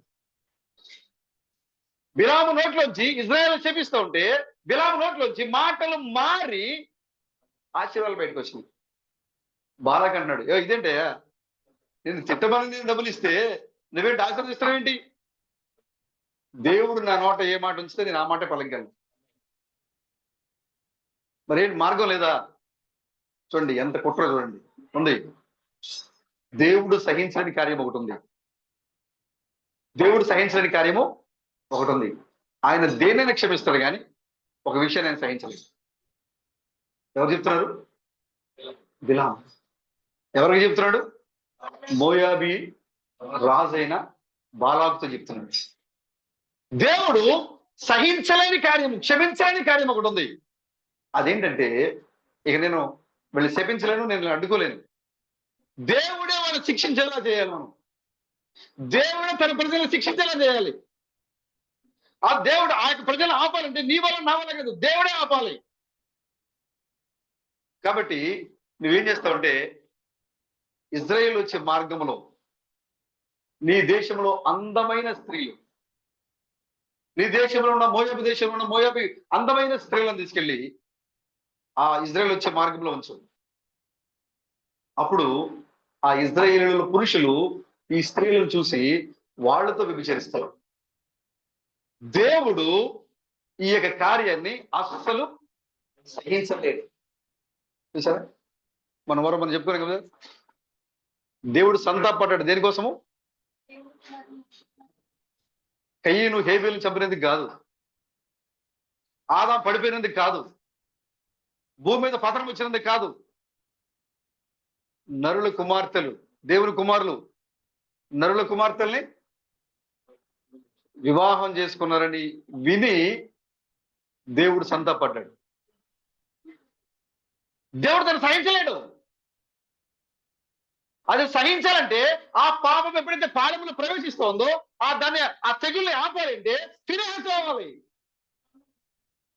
ఆయనే రావాలి. సహించడు ఆయన, శాపాన్ని ఇచ్చేస్తాడు. కానీ ఆయన కృప కలిగిన వాడు కాబట్టి మరలా ఆ తెగుల్ని ఆపడానికి మరలా ఆయన వచ్చి నిలబడతాడు అక్కడ. హల్లెలూయా. ఈ చూడండి ఎంత దారుణమైన, ప్రతి ప్రార్థనకి బిలాముకి బదిలిస్తా ఉంటే దేవుడు తన ప్రజల్ని వందల సంవత్సరాల తర్వాత బానిసత్వం నుంచి విడిపించి రాజుల్ని గద్దించి నడిపించుకుంటూ తీసుకొస్తా ఉంటే ఈ బిలాము ఒక అన్య రాజు. ఆ రోజుల్లో అన్నితో దేవుడు మాట్లాడలేదు.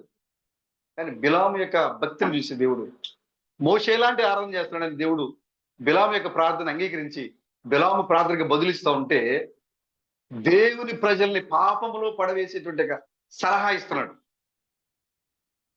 ఇంత దారుణమైన విషయం బ్రదర్. ఆయన అంటున్నాడు పైగా మళ్ళీ, యెహోవా సహించలేని కార్యం చేయాలి. మనం ఆ ప్రజలు నీ దేశంలోకి రాకుండా ఉండాలంటే సహించలేని కార్యం చేయాలి. ఆ సహించలేని కార్యం ఏంటి? వ్యభిచారం. దేవుని బిడ్డలు అన్యులతో కలిసిపోవటం సహించలేని కార్యం అది. ఆయన అంటున్నాడు బిలాము, మీ దేశంలో ఉన్న అందమైన స్త్రీల్ని, మోయాబీ స్త్రీల్ని తీసుకుని వెళ్ళి ఆ ఇజ్రాయేల్ వచ్చే మార్గంలో నీ ఉంచు. ఆ ఇజ్రాయేల్ వచ్చే మార్గంలో ఉన్నప్పుడు ఈ యొక్క ఇజ్రాయేల్ పురుషులు ఆ మోయాబీ స్త్రీలతో వ్యభిచరిస్తారు. అప్పుడు వారి మధ్యలోకి ఏమొస్తుంది? యెహోవా కోపము రగులుకుంటుంది. తెగుళ్ళు వస్తాయి. యెహోవా కోపం అంటే అర్థం ఏంటి? తెగుళ్ళు. కోపం వచ్చిందంటే అర్థం ఏమొస్తుంది? భూమి మీదకి తెగులు వస్తుంది. అప్పుడు వాళ్ళందరూ కూడా నాశనం అయిపోతారు. అప్పుడు నువ్వు అనుకున్న చిత్తము జరుగుద్ది. ఎలా అంటే పుట్టినప్పుడు ఒక దేవుని నమ్మే ఒక ప్రవక్త ఇచ్చే సలహా, పాపంలో ఎలా పడిపోవాలో, మిగతా ప్రజల్ని ఎలా పాపంలో పడేయాలో ఇచ్చే సలహా అది. ఎంత దారుణమైన సంగతి చూడండి. దేవుడంటే తెలియని, దేవుడంటే భయం లేని వ్యక్తి కాదు మళ్ళీ ఇతను. దేవునికి మోషే వలె దినమునకు 7 మార్లు బలు అర్పించేటువంటి ప్రవక్త. 7 బలు అర్పించాడు మోషేలా. అందుకోసమే దేవుడు మోషేకి సమాధానం ఇచ్చినట్లుగా బిలాముకు సమాధానం ఇచ్చాడు దేవుడు. అలాంటి ప్రవక్త ఇజ్రాయేల్ ప్రజల్ని పాపంలో పడేయడానికి ఇచ్చిన సలహా ఇది. వెంటనే బాలాకు ఏం చేశాడు తెలిసి, గబగబా వెళ్ళిపోయి తన దేశంలో ఉన్న అందమైన స్త్రీలను తీసుకువెళ్ళి ఇజ్రాయేల్ వచ్చే యాత్రలో పెట్టి ఆ స్త్రీలను అక్కడ ఉంచాడు. ఎప్పుడైతే ఇజ్రాయేల్ నడుచుకుంటూ ఆ ప్రాంతానికి వచ్చారో ఆ అందమైన ఆ స్త్రీలు చూసి ఇజ్రాయేల్ పురుషులు ఏం చేశారు? వారితో వ్యభిచరించారు. అంతేకాకుండా ఆ స్త్రీలు, ఎందుకంటే వాళ్ళు రాజు చేత పంపబడిన స్త్రీలు కాబట్టి వాళ్ళు ఏం చేశారంటే వారిని మరింత పాపంలో పడేయడానికి మొదటి శత్రువు, ఆ మోయాబీల యొక్క మొదటి శత్రువు ఏంటంటే వ్యభిచారము. రెండో శత్రువు ఏంటంటే ఎవరైతే ఈ యొక్క ఇజ్రాయేల్ పురుషులు ఆ మోయాబీ స్త్రీలతో వ్యభిచరిస్తూ ఉన్నారో ఆ మోయాబీ స్త్రీలు వారిని లోపరుచుకొని వాళ్ళు ఏం చేశారంటే ఆ మోయాబీ దేశంలో ఉన్న విగ్రహాలను చేయడానికి వాళ్ళని ప్రేరేపించారు. మోయాబీలో 2 శూరులు చంపాడు. ఎవరు? బెనయ్య. ఎవరు 2 శూరులు? వ్యభిచారము, విగ్రహారాధన. వ్యభిచారము, విగ్రహారాధన. ఈ బిలాము ఇచ్చిన సలహా మేరకు బాలకు మోయాబీ స్త్రీలను తీసుకెళ్లి దారిలో పెట్టి వాళ్ళ వ్యభిచారంలో పడిపోవడమే కాకుండా ఆ స్త్రీల ద్వారా భయంకరమైన విగ్రహారాధనలోకి వెళ్ళిపోయారు. ఎప్పుడైతే భయంకరమైన విగ్రహారాధన వారిలోకి ప్రవేశించిందో వెంటనే తెగులు వచ్చేసింది. అక్కడికి వారి మధ్యలోకి ఏమొచ్చింది? యెహోవా ఉగ్రత వచ్చేసింది. పాపము చేశాను. దేవుడు అక్కడ ఫినెహాసును లేపుతున్నాడు. పాపానికి పరిహారం చేస్తున్నాడు అక్కడ. ఎవరైతే వ్యభిచరిస్తున్నారో ఆయన ఏం చేశాడు? ఈట చేత పొడిచి మరీ చంపుతున్నాడు. అంతేకాకుండా దేవుని ప్రజలను పాపంలో పడవేయడానికి కారకుడైన బిలామును కూడా కత్తి చేత చంపించాడు దేవుడు. కాబట్టి ఈ బెనాయి చేసిన మొదటి పరిచర్య ఏంటంటే ఆ యొక్క మోయాబీల యొక్క ఇద్దరు శూరులను చంపేశాడు.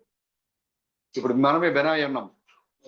మనం చంపాల్సింది ఎవరినాయి అంటే మనలో ఉన్న వ్యభిచారపు తలంపులు, మనలో ఉన్న విగ్రహారాధన.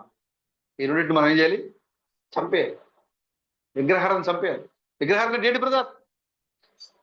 స్పష్టంగా చెప్పారు. ఏంటి విగ్రహారాధన? ఈ యొక్క కాలంలో ఏ వాక్యం అయితే బయలుపరచబడుతుందో ఆ వాక్యాన్ని నువ్వు నమ్మకపోవడం విగ్రహారాధన.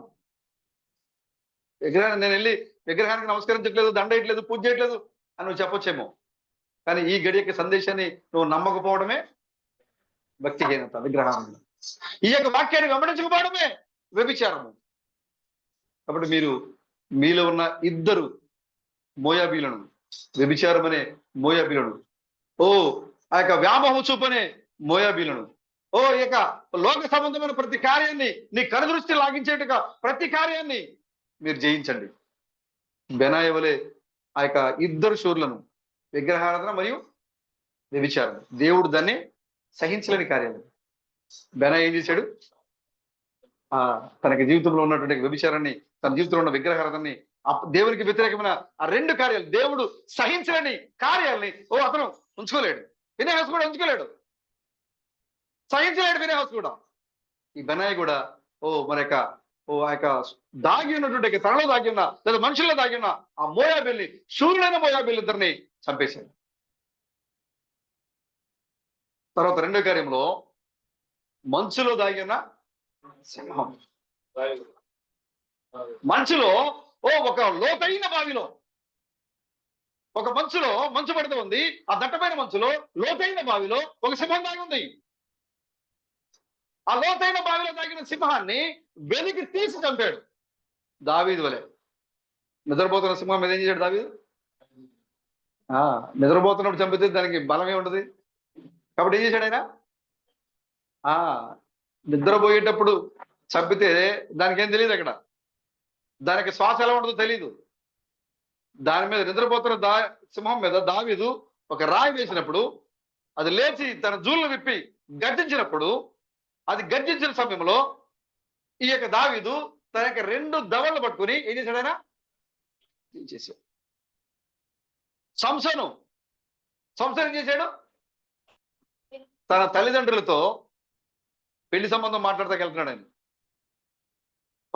కొండల వెనక రాళ్లలో ఒక సింహం ఎక్కడుందట? దాగి ఉందట. ఒక సింహము దాగి ఉంది కొండల వెనక. అప్పుడు ఈ సంసోను కూడా ఏం చేశాడు? ఆ యొక్క సింహాన్ని రెండు దవడలు చీల్చి చంప అక్కడ పడేసాడు. చూడండి, ఈ యొక్క బెనాయ సౌండ్ స్పీడ్ తగ్గించుకోవాలి.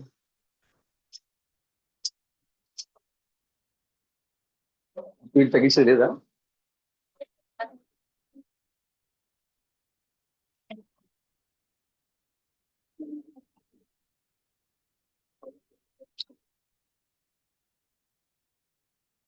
దగ్గర పెట్టాలి, టైట్ అయిపోయింది, తెగిపోద్దా?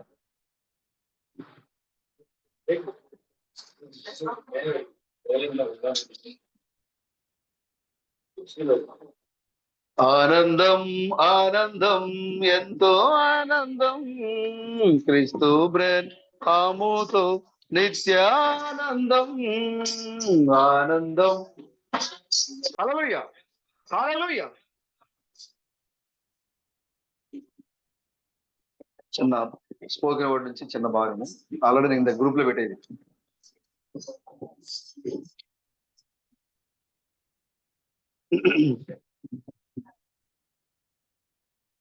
ఫిబ్రవరి రాసిన పత్రిక అధ్యాయము 1, పేజ్ నంబరు 24.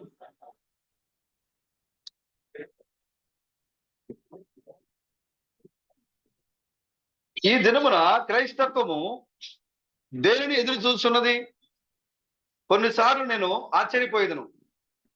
ఒక డేరాను కలిగి ఉండి దానిలో ఒక బోధకుడు వెళ్ళుచు, లేదా ఏదైనా క్రొత్త సంఘమును స్థాపించి, లేదా ఏదైనా ఒక క్రొత్త బాధ్యతను వహించుచు తనను ఒక ప్రవక్తగా చెప్పుకొనుచు తిరుగుచు, వారు నాకు ఎక్కువ జీతం ఇచ్చిన యెడల, నాకు ఒక మంచి కారును ఇచ్చిన యెడల, 6 నెలలకు ఒకసారి నా జీతమును వారు పెంచిన యెడల బాగుండును అని చెప్పాను.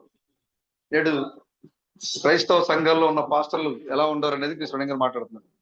ప్రతి 6 నెలలకు ఒకసారి వారి యొక్క జీతాన్ని పెంచాలి, తిరగడానికి ఒక కారు ఇవ్వాలి, తర్వాత తర్వాత చెప్పాలి 6 నెలలకు ఒకసారి జీతం పెంచాలి, ఒక మంచి కారు ఇవ్వాలి, మంచి జీతం ఇవ్వాలి. అలా ఇస్తే నేడు ఇక పాస్టర్లు పనిచేయడానికి ఎంతో ముందుకు వస్తారంట. చూడండి, అయితే మనము కలిగి ఉన్న వాటిలో ఉత్తమమైన వాటిని కలిగి ఉండవలను అనుకుంటాం మనం. సో నేను అందరికంటే ఉత్తమైనది కలిగి ఉండాలి నేను అని మనం అనుకుంటాం. ఎలాంటి విషయాలంట? మనం మంచి గృహం కలిగి ఉండాలి, మిగతా వాళ్ళకి లేని గృహం నాకు ఉండాలి, అసలు వాళ్ళు ఎవరి దగ్గర ఉండకూడదు, నాకే ఉండాలి ఆ గృహం అనుకుంటాం. మనం ధరించే వస్త్రాల్లో మంచి వస్త్రాలు ధరించాలి. అసలు నేను వేసుకున్న డ్రెస్ ఇంకెవరు వేసుకోకూడదు, నేను ఒక్కడే వేసుకోవాలి.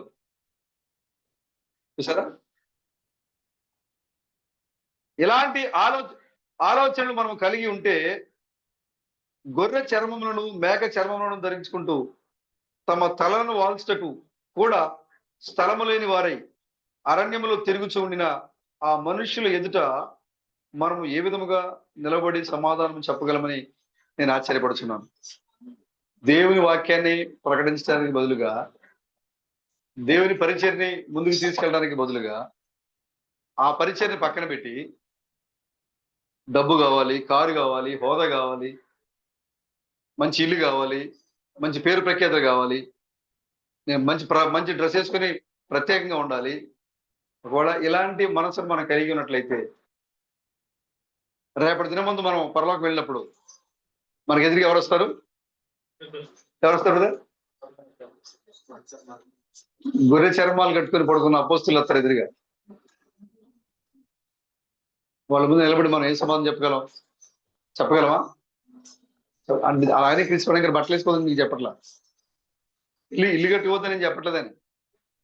కానీ దేవుని సమయాన్ని, దేవునికి చేయాల్సిన పనిని, దేవుని పరిచయను దానికంటే ఎక్కువగా మీ హృదయము లోకానుసారమైన కార్యాల మీద మీ హృదయం ఉంటుంది. ఏం పెళ్లి చేసుకోవాలి, ఎవరిని పెళ్లి చేసుకోవాలి, ఏ ఇల్లు కట్టుకోవాలి, ఏ కారు కొనుక్కోవాలి, ఏ వస్త్రాలు కొనుక్కోవాలి, వీటి మీదే మీ మనసు ఉంటుంది. ఒకవేళ మీ మనసు అలాగే లోకానుసారమైన వాటి మీద మీ మనసు ఉంటే రేపటి దినమందు పరలోకానికి వెళ్ళినప్పుడు దేవుని కొరకు సమస్తాన్ని త్యాగం చేసి, కుటుంబాలను త్యాగం చేసి, ప్రాణాలు త్యాగం చేసి, తింటాకి తిండి లేకుండా పస్తులుండి వారి యొక్క చర్మము, వారి యొక్క ఎముకలు కట్టుకుపోయి అస్థి పంజరాలకు మారిపోయారు. వాళ్ళు తినడానికి ఆహారం లేక జనావాసంలోకి వస్తే చంపుతారు. కాబట్టి అరణ్యాల్లో పడుకొని దేవుని యొక్క పిలుపు మేరకు దేవుడు ఎక్కడికైతే వెళ్ళమంటున్నారో అక్కడికి వెళ్ళి సువార్త పరిచయం చేసిన ఆ సహోదరులు నీకు ఎదురుగా వస్తారు. ఏ సమాధానం చెప్తావు? ఏం మాట్లాడతావు? దేవుని పరిచర్యకి సంఘానికి రావాలి, పరిచర్యలో పాల్గొనాలి. దేవుడు నీకు సంఘంలో ఏ బాధ్యతను అప్పగించాడో ఆ బాధ్యతను నువ్వేం చేయాలి? 100% చేయాలి. ఇవి కాకుండా లోకానుసారమైన ఆశలతో మనం కనుక దేవుని పరిచర్ని పక్కన పెడితే కృష్ణంగా చెప్తున్నారు. ఈ లోక సంబంధమైన పాస్టర్లకి మనకి తేడా ఏమన్నప్పుడు వాళ్ళు అలాగే తెలుస్తారు కదా. 6 నెలలకు ఒకసారి నా జీతం పెరగాలి. ఏ జీతం? పాస్టర్ల జీతం.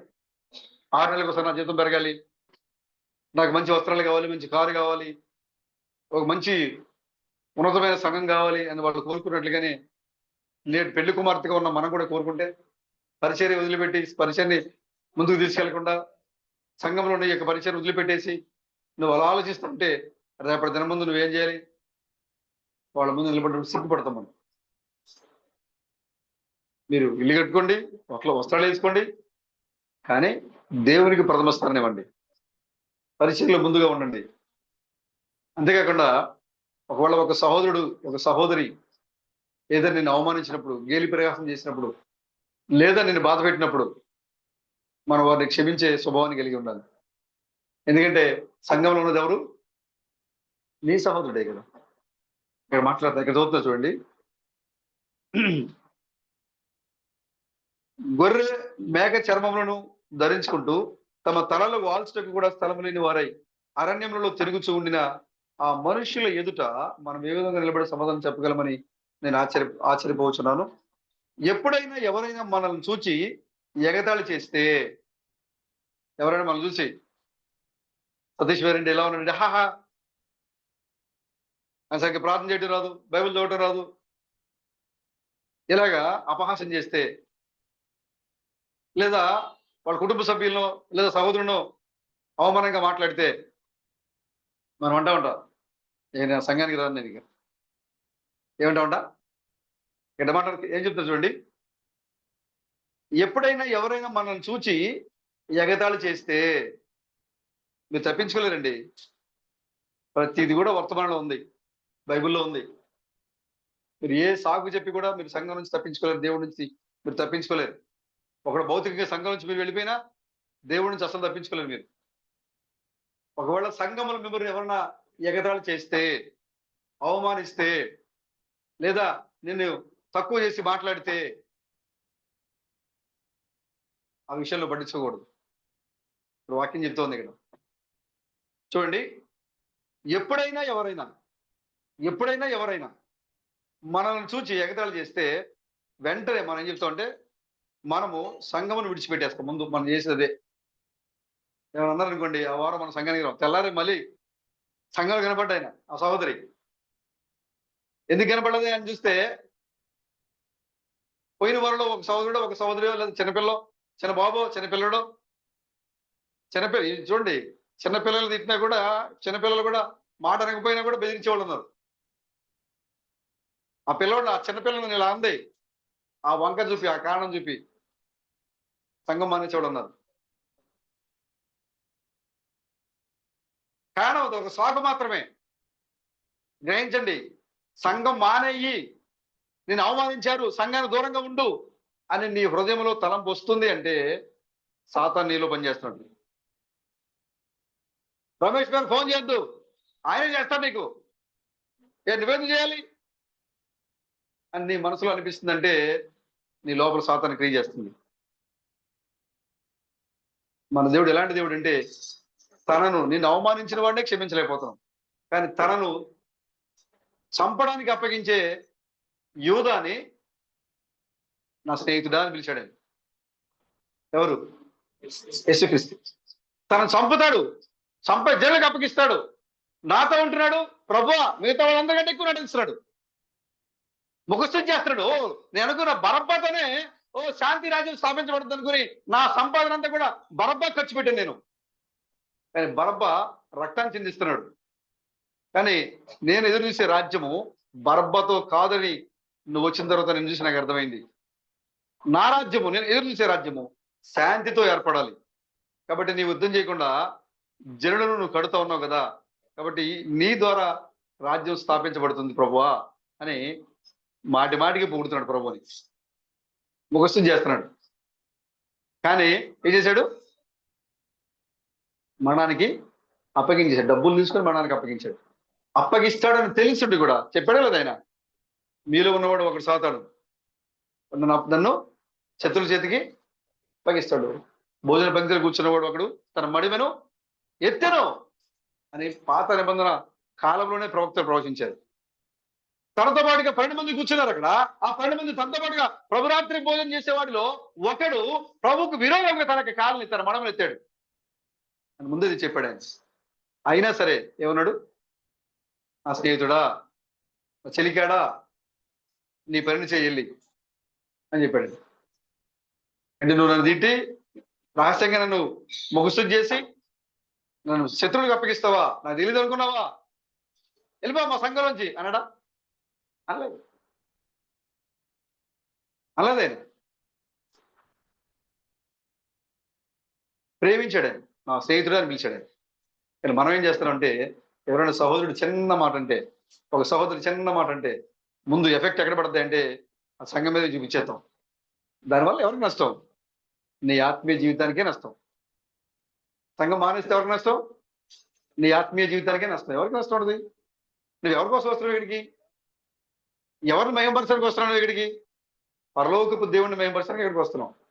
రమేష్ గారి కోసం సతీష్ గారు రాలా, సతీష్ గారి కోసం నా కోసం నా రాలా, నేను ఆయన కోసం రాలా. నా జీవాన్ని కాపాడుకోవడానికి నేను ఇక్కడికి వచ్చాను.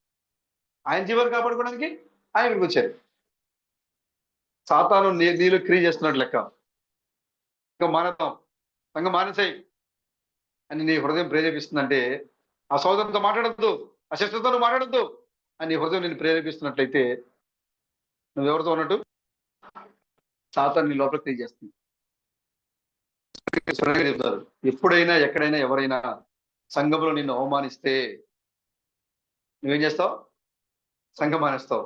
చూడండి, సంఘమును విడిచిపెట్టి ఇంకెన్నడూ మరలా సంఘంలోకి వెళ్ళడం. తప్పు చేసింది నువ్వు, తిట్టుకుంది మీ ఇద్దరు, దేవుడే చేశాడు మధ్యలో. ఆ సిస్టర్ ఈ సిస్టర్ తిట్టుకుంటారు. నేను ఎలా సంఘం చేసిన దేవుడు చేశాడు నిన్ను. ఎంత భయంకరమైన కార్యాలు సోదరులారా.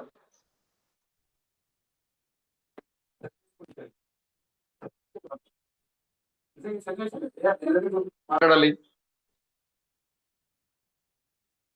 ఎందుకు సారీ చెప్పాలి, చిన్న విషయాలు ఇవి.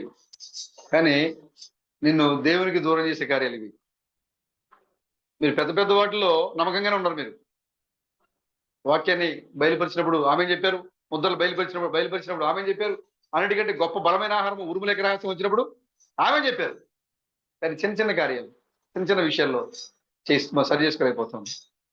చూడండి,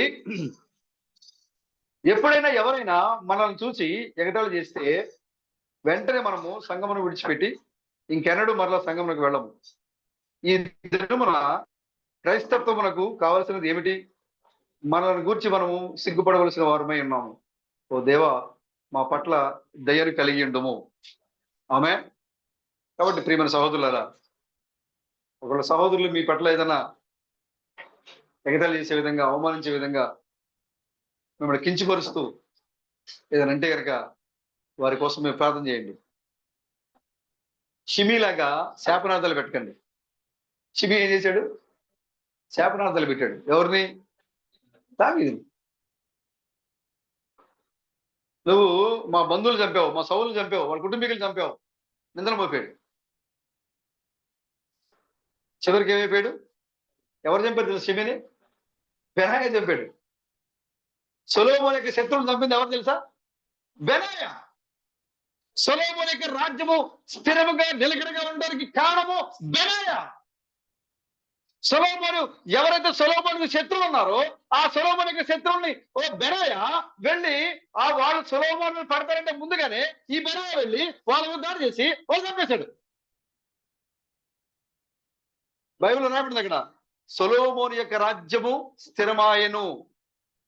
ఎవరి వలన అంటే బెనాయా వలన. క్రీస్తు రాజ్యం ఈ లోకంలో స్థాపించబడాలి. ఈ లోకంలో క్రీస్తుకి శత్రువు లేకుండా ఉండాలి. కాబట్టి ఈ లోకంలో ఉన్న నీవు బెనాయా వలె క్రీస్తుకు శత్రువులైన ప్రతి దాన్ని నువ్వు జయించాలి. బెనాయా ఏం చేశాడు? సొలొమోను శత్రువులందరినీ నాశనం చేశాడు.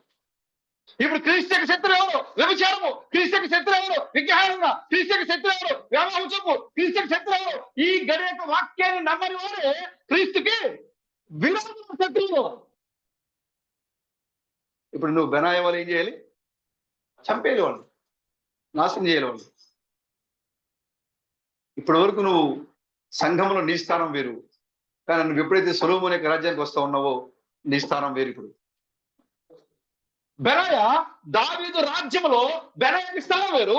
బెనాయా సొలొమోనుకి పట్టాభిషేకంలో పొందుకుని ఎప్పుడైతే దావీదు సొలొమోను రాజు అని మరి దావీదు చేయమన్నాడో వెంటనే గీహంలోకి సొలొమోను తీసుకొచ్చి ఈ బెనాయా ఏం చేస్తాడో తెలుసా?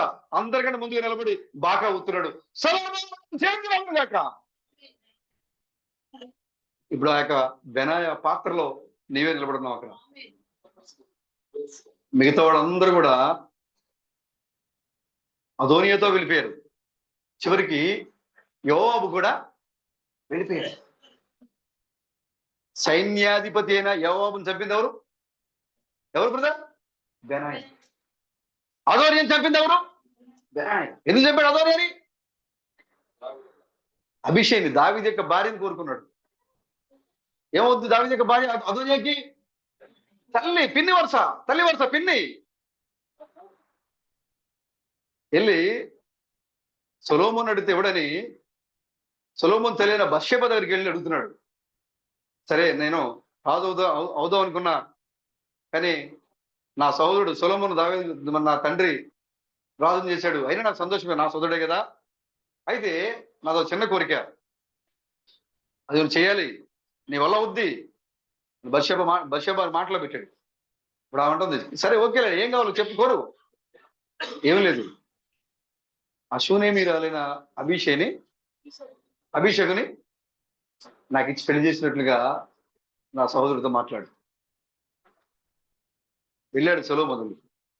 తల్లి అడిగింది, వెంటనే చెప్పాడు ఆయన, ఇంత ఘోరంగా అవమానించినటువంటి తండ్రి యొక్క భార్యను అవమానించినటువంటి అతన్ని విడిచిపెట్టదా మంచిదా?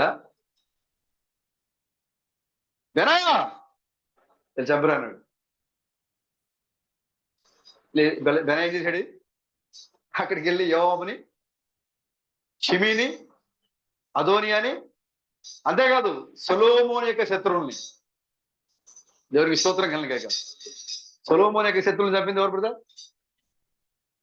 సొలొమోను చంపలా. యెహూ యొక్క శత్రువులను చంపింది ఎవరు? ఏలీ యొక్క శత్రువులు చంపింది ఎవరు? ఎలీషా యొక్క శత్రువులు చంపింది ఎవరు? యెహూ కాదు. యెహూ ఆజ్ఞ ఇచ్చాడు, ఓ ఇదిగో పైన ఎవరైతే ఆ మేడ మీద ఉన్నారు, ఓ మీరు యెహూ పక్షంలో ఉన్నారా, నా పక్షంలో ఉన్నారా అని అడిగినప్పుడు, ఓ అవును చిత్త ప్రభువా అన్నారు. అయితే ఆ ద్రోహి అక్కడి నుంచి తోసి చంపేమని చెప్పాడు ఆయన. ఆజ్ఞ ఇచ్చింది యెహూ, చంపింది సైన్యము.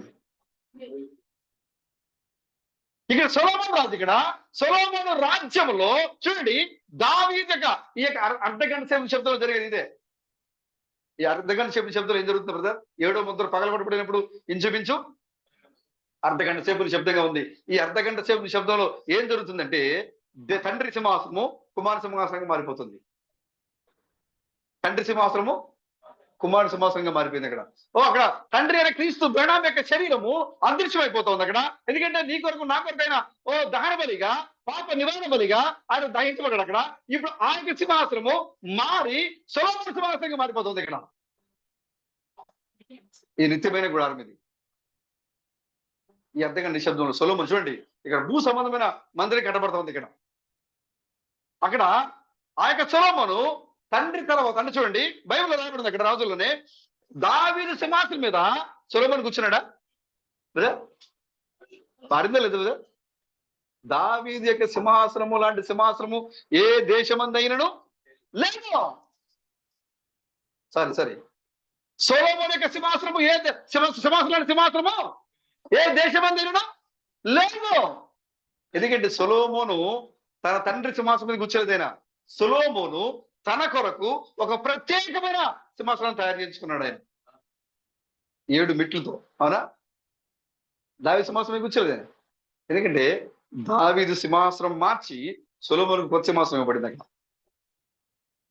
ఇప్పుడు ఈ సొలొమోనుకి ఇవ్వబడిన కొత్త సింహాసనమే మనమే ఉన్నాం. ఇప్పుడు ఈ 3వ మందిరమే పెళ్లి కుమార్తె యొక్క శరీరమై ఉన్నది. ఈ 3వ మందిరములో తలరాయిగా ఆ క్రీస్తు శిరస్సుగా, ఈ 3వ మందిరానికి శిరస్సుగా ఆయన ఉన్నాడు. ఇప్పుడు ఈ బెనాయా సొలొమోను యొక్క శత్రువులందరినీ చంపాడు. బైబిల్లో రాయబడింది ఇక్కడ. ఈ బెనాయా వచ్చిన తర్వాత సొలొమోను యొక్క రాజ్యం స్థిరపరచబడెను. సొలొమోను యొక్క రాజ్యంలో బెనాయా సైన్యాధిపతిగా ఉన్నాడు. ఎప్పుడైతే యోవాబు అదోని చూడండి, యోవాబు చూడండి ఒకసారి,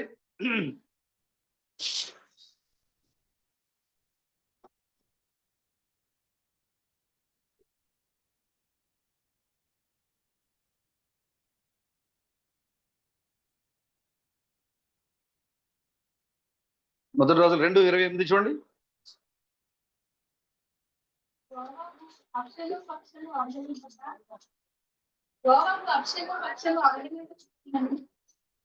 అదోనీయ పక్షం అవలంబించుకుంటుంది కనుక వర్తమానం మొదటికి రాగా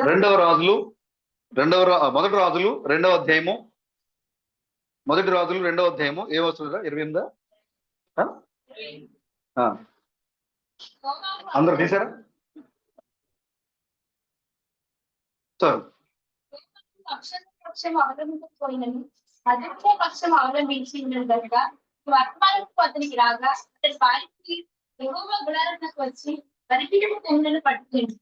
యోబాబు పారిపోయి యెహోవా గుడారానికి వచ్చి బలిపీఠం వద్ద ఉన్నాడని సంగతి రాజుకు సొలొమోనుకు వినపడగా, సొలొమోను యెహోయాదా కుమారుడైన బెనాయాను పిలిపించి, నీవు వెళ్ళి వాని మీద పడమని ఆజ్ఞ ఇచ్చినందున బెనాయా యెహోవా గుడారంలోకి వచ్చి రాజు నేను బయటికి రమ్మని సెలవిచ్చినని యోబాబుతో చెప్పారు.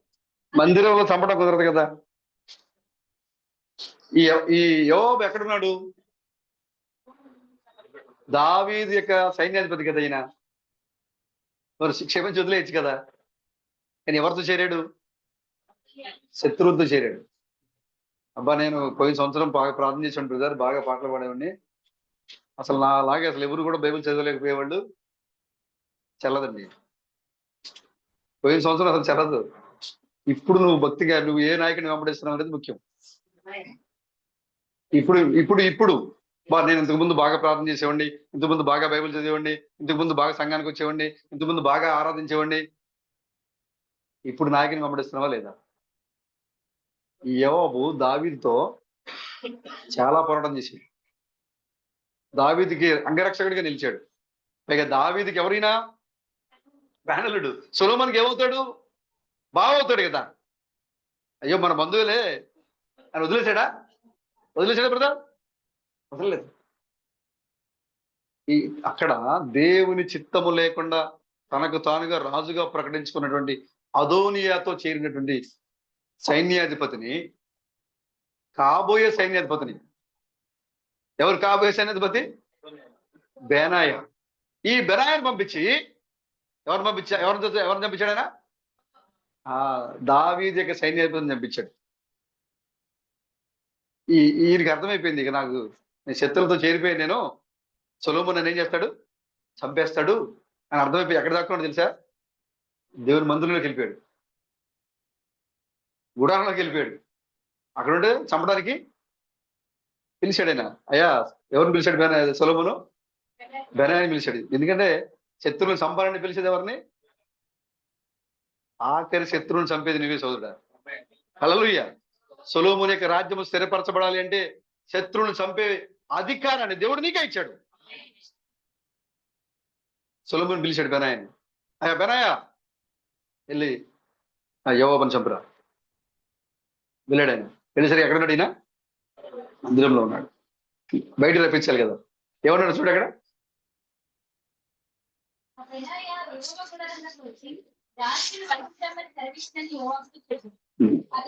అది కాదు, నేను ఇప్పటికీ సత్తిస్తనగా బెనాయా తిరిగి రాజులకు వచ్చి యోవాబు తనతో చెప్పిన మాట రాజులకు తెలియజేశారు.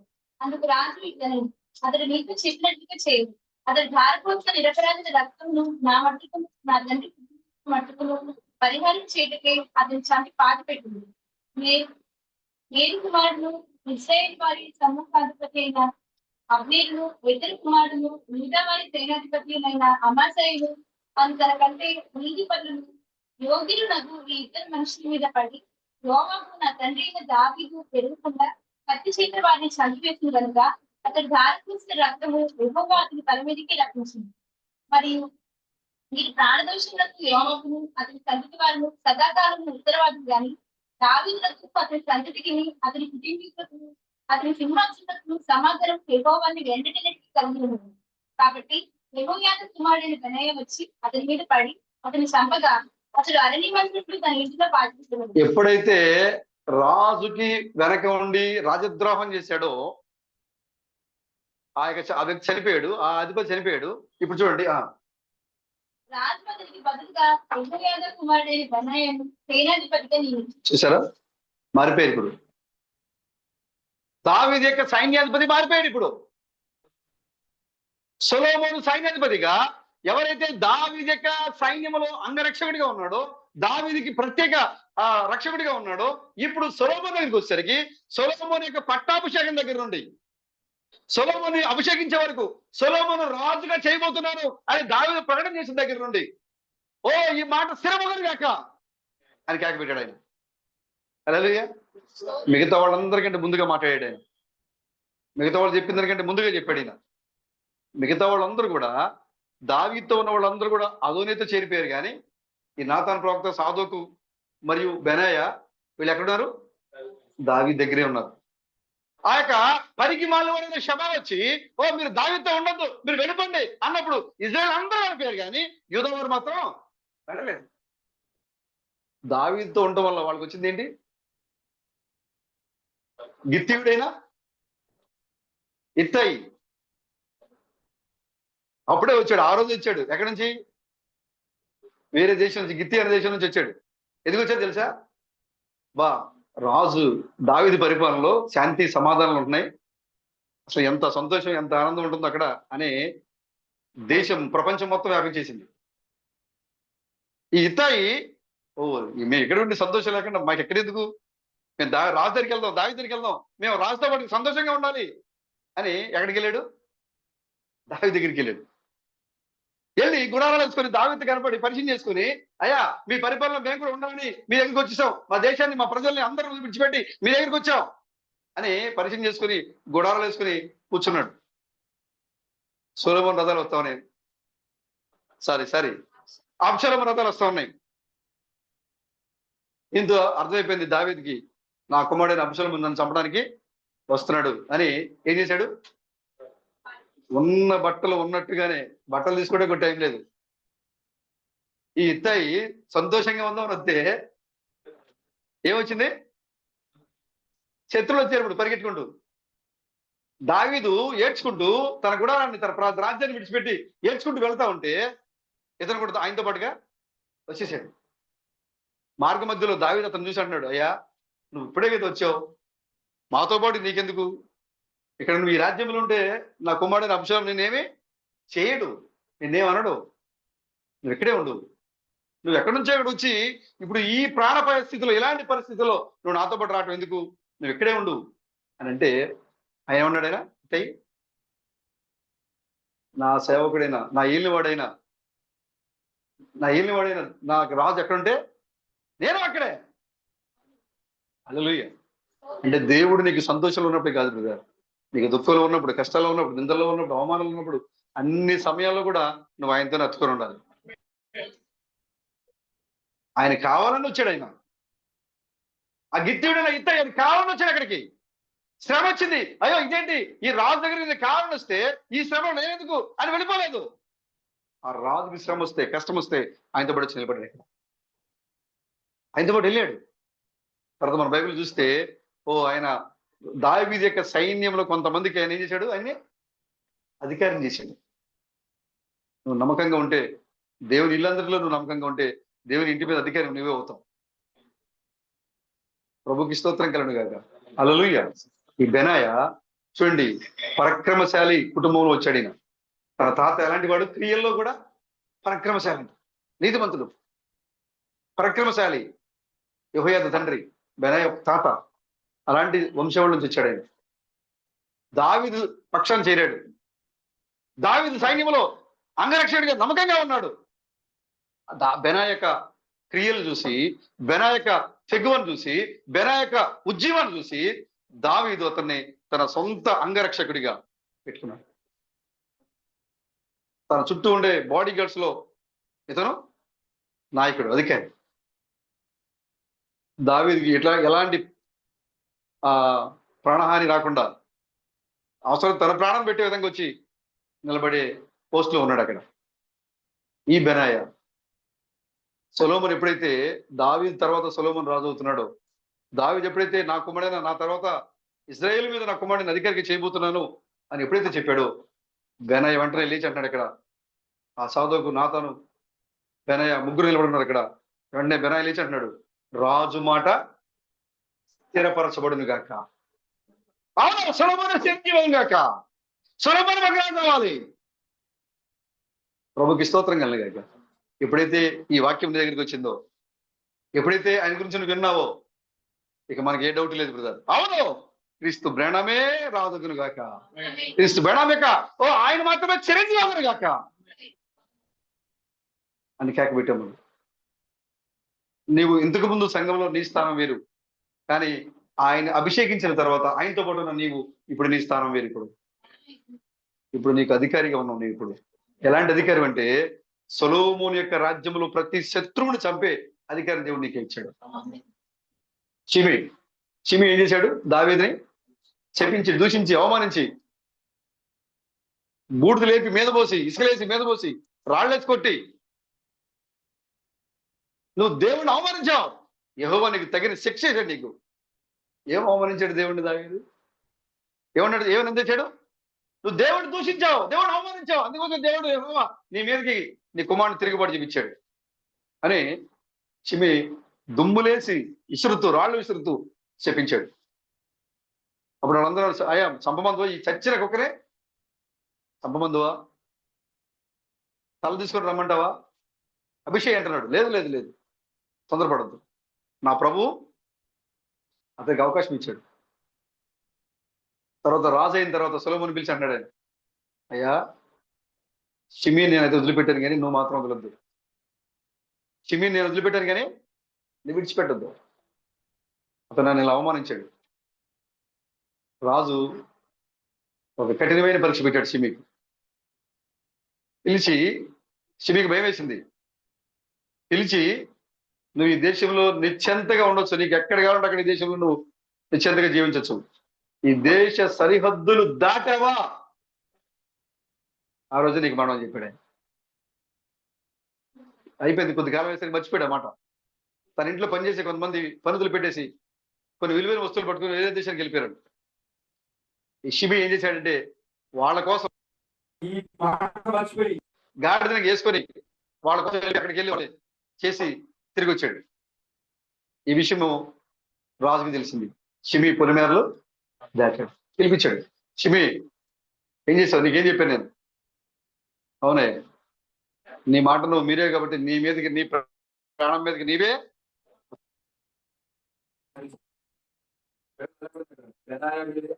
పడగా చచ్చెను.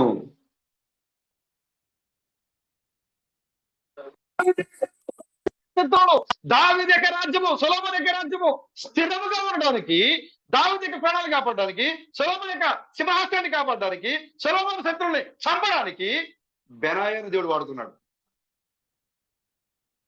ఈ చివరి కాల సమయంలో ఈ బెనాయా ముగ్గురు వ్యక్తులతో సమానుడు కాదని ఇక్కడ రాయబడింది. చూడండి, ఇంత చేసినా కూడా బైబిల్ ఎవరు రాయబడింది అంటే ఆ ముగ్గురితో సమానుడు కాదంట. అభిషేక్ ఆ ముగ్గురితో సమానుడు కాదు. యోవాబు ఆ ముగ్గురితో సమానుడు కాదు. బెనాయా ఆ ముగ్గురితో సమానుడు కాదు. ఎవరు ఆ ముగ్గురు? అక్కడ రాయబడి ఉంటుంది 2వ సమూయేలు, అక్కడ మనం చూస్తే 23వ అధ్యాయంలో ఇతడు ఆ ముగ్గురితో సమానుడు కాకపోయాను అని రాయబడి ఉంటుంది. ఎవరు ఆ ముగ్గురు? హల్లెలూయా, ప్రభుకి స్తోత్రం కలుగును గాక. చూడండి, ఈ బెనాయా తనలో ఉన్నటువంటి మోయాబీల్ని విగ్రహాలుగా వ్యభిచారాన్ని చంపేశాడు. తన లోపల దాగిన సింహాన్ని వెలికి తీసి చంపేశాడు. ఆ సింహం ఏదంటే పేతురు పత్రికలో రాయబడింది, గర్జించు సింహము నీ లోపల ఉన్నది అనగా సాతాను. సాతాను ఎక్కడున్నాడు? లోతైన బావిలో నీ లోపల వాడు తిష్ట వేసుకుని కూర్చున్నాడు. లోకానికి కనపట్లేదు వాడు. ఆ యొక్క సింహము కూడా ఆ యొక్క మంచు వరకు దాగి ఉంది. ఆ సింహము ఆ బావిలో దాగి ఉంది. అది ఎవరికి కనపట్లేదు. ఎవరికి కనపడింది? బెనాయాకు కనపడింది. నీ హృదయం సాధారణ ఉంది, నీ హృదయం సాధారణ ఈ లోకంలో ఎవరికి కనపడలేబా, ఇది మంచి విశ్వాసే అనుకుంటున్నారు. కానీ నీ లోపల దాగిన సాతానుని, ఈ లోకానికి కనపడకుండా నీ హృదయం అనే బావిలో దాగిన సాతానుని, ఆ గర్జిత సింహాన్ని వెలికి తీసి మీరు చంపండి. ఈ బెనాయా అదే చేశాడు. ఆ బావిలో దాగిన సింహాన్ని బయట తీసి చంపాడు. 3వ కార్యము, ఐగుప్త్యక సుందరుడు, అందమైన వాడు అంట. ఐగుప్త్యక సుందరుడు. ఐగుప్తానికి అర్థం ఏంటి? లోకము, ఈ లోకము, అందము. ఐగుప్త్యక సుందరుడు తన ఎదురుగా నిలబడినప్పుడు తన చేతిలో ఈటె ఉంది. ఐగుప్త్యుడి చేతిలో ఏముంది? ఈటే తన చేతిలో ఉన్న ఆయుధం కంటే పొదైన ఆయుధం ఉంది ఆయన చేతిలో. ఇతని చేతిలో ఏముందంట? దుడ్డికర్ర ఉంది బెనాయి చేతిలో. కానీ ఆ వెళ్ళి అతని చేతిలో ఉన్న ఈటెను లాగి తన చేతిలో ఉన్న దుడ్డికర్రతో కొట్టి చంపేసి. ఎంత ఆత్మ సంబంధమైన కార్యాలు చదువుతా. నీ ఎదురుగా నిలబడిన లోకము, ఈ లోకం అందంగా కనబడుతోంది నీకు. ఈ లోకం నీకు ఎలా కనబడుతుంది? అందంగా కనబడుతోంది. ఓ వ్యభిచారంతో కలిస్తే నీకు సంతోషం, నువ్వు తాగుబోతులతో కలిస్తే నీకు సంతోషం, ఓ ఈ లోక సంబంధంగా ఏకమైన కార్యాలతో కలిసి వాళ్ళతో కలిస్తే సంతోషం. వాక్యం చెప్పేవాళ్ళు తెలిస్తే అత్తమానం వాక్యం అంటారు, ప్రార్థన అంటారు, ఉపవాసం అంటారు, బైబిల్ అంటారు. ఇదంతా ఎందుకే వాళ్ళ దగ్గరికి వెళ్ళేవాళ్ళు కొంచెం సరదాగా జోకులేస్తారు, సరదాగా అది చూడొచ్చు, సరదాగా ఇది మాట్లాడొచ్చు, వాళ్ళకి దాంట్లో సంతోషం కనబడుతూ ఉంటుంది. కానీ ఈ బెనాయి ఏం చేసాడు తెలుసా? వాక్యాన్ని కాకుండా తన లోకాన్ని ఏదైతే లాగుతుందో, సౌందర్యాన్ని చూసి, ఈ లోకాన్ని చూసి ఏదైతే తన హృదయం ప్రేరేపిస్తోందో, ఈ బెనయ ఈ యొక్క లోకమనే ఐగుప్తనే ఆ సుందరుణ్ణి దుడ్డు కర్రతో కొట్టి చంపేశాడు. ఈ దుడ్డు కర్ర అనేది దేనికి గుర్తుగా ఉంది? వాక్యము. నీ దుడ్డు కరియు దండమును నన్ను ఆచరించాడు దావీదంటాడు. వాక్యము. అతని చేతిలో పదునైన ఈట ఉంది, కానీ దాన్ని లాగేసుకొని తన చేతిలో ఉన్న దుడ్డు కర్రతో ఏం చేశాడు? కొట్టి చంపేశాడు. ఈ సమయంలో నీవు కూడా నీకు ఎదురుగా ఉన్న ఈ లోకము నీకు అందంగా కనపడుతూ ఉంటుంది, అన్ని నీ లాగుతూ ఉంటాయి, ఆనందపజేసే కార్యాలు నీకు కనపడుతూ ఉంటాయి, వాక్యాన్ని త్రోవ తప్పించే కార్యాలు నీకు ఎదురుగా వచ్చి నీకు కనపడుతూ ఉంటాయి. కాబట్టి నువ్వేం చేయాలంటే నీ చేతిలో ఉన్న దుడ్డికర అనగా వాక్యాన్ని తీసుకొని నీ ఎదురు నిలబడిన సుందరంగా ఉన్న ఈ ఐగుప్తమైన లోకాన్ని మీరు కొట్టి చంపండి. నీలో ఉన్న శాతాన్ని మీరు వెలిగితీసి చంపండి.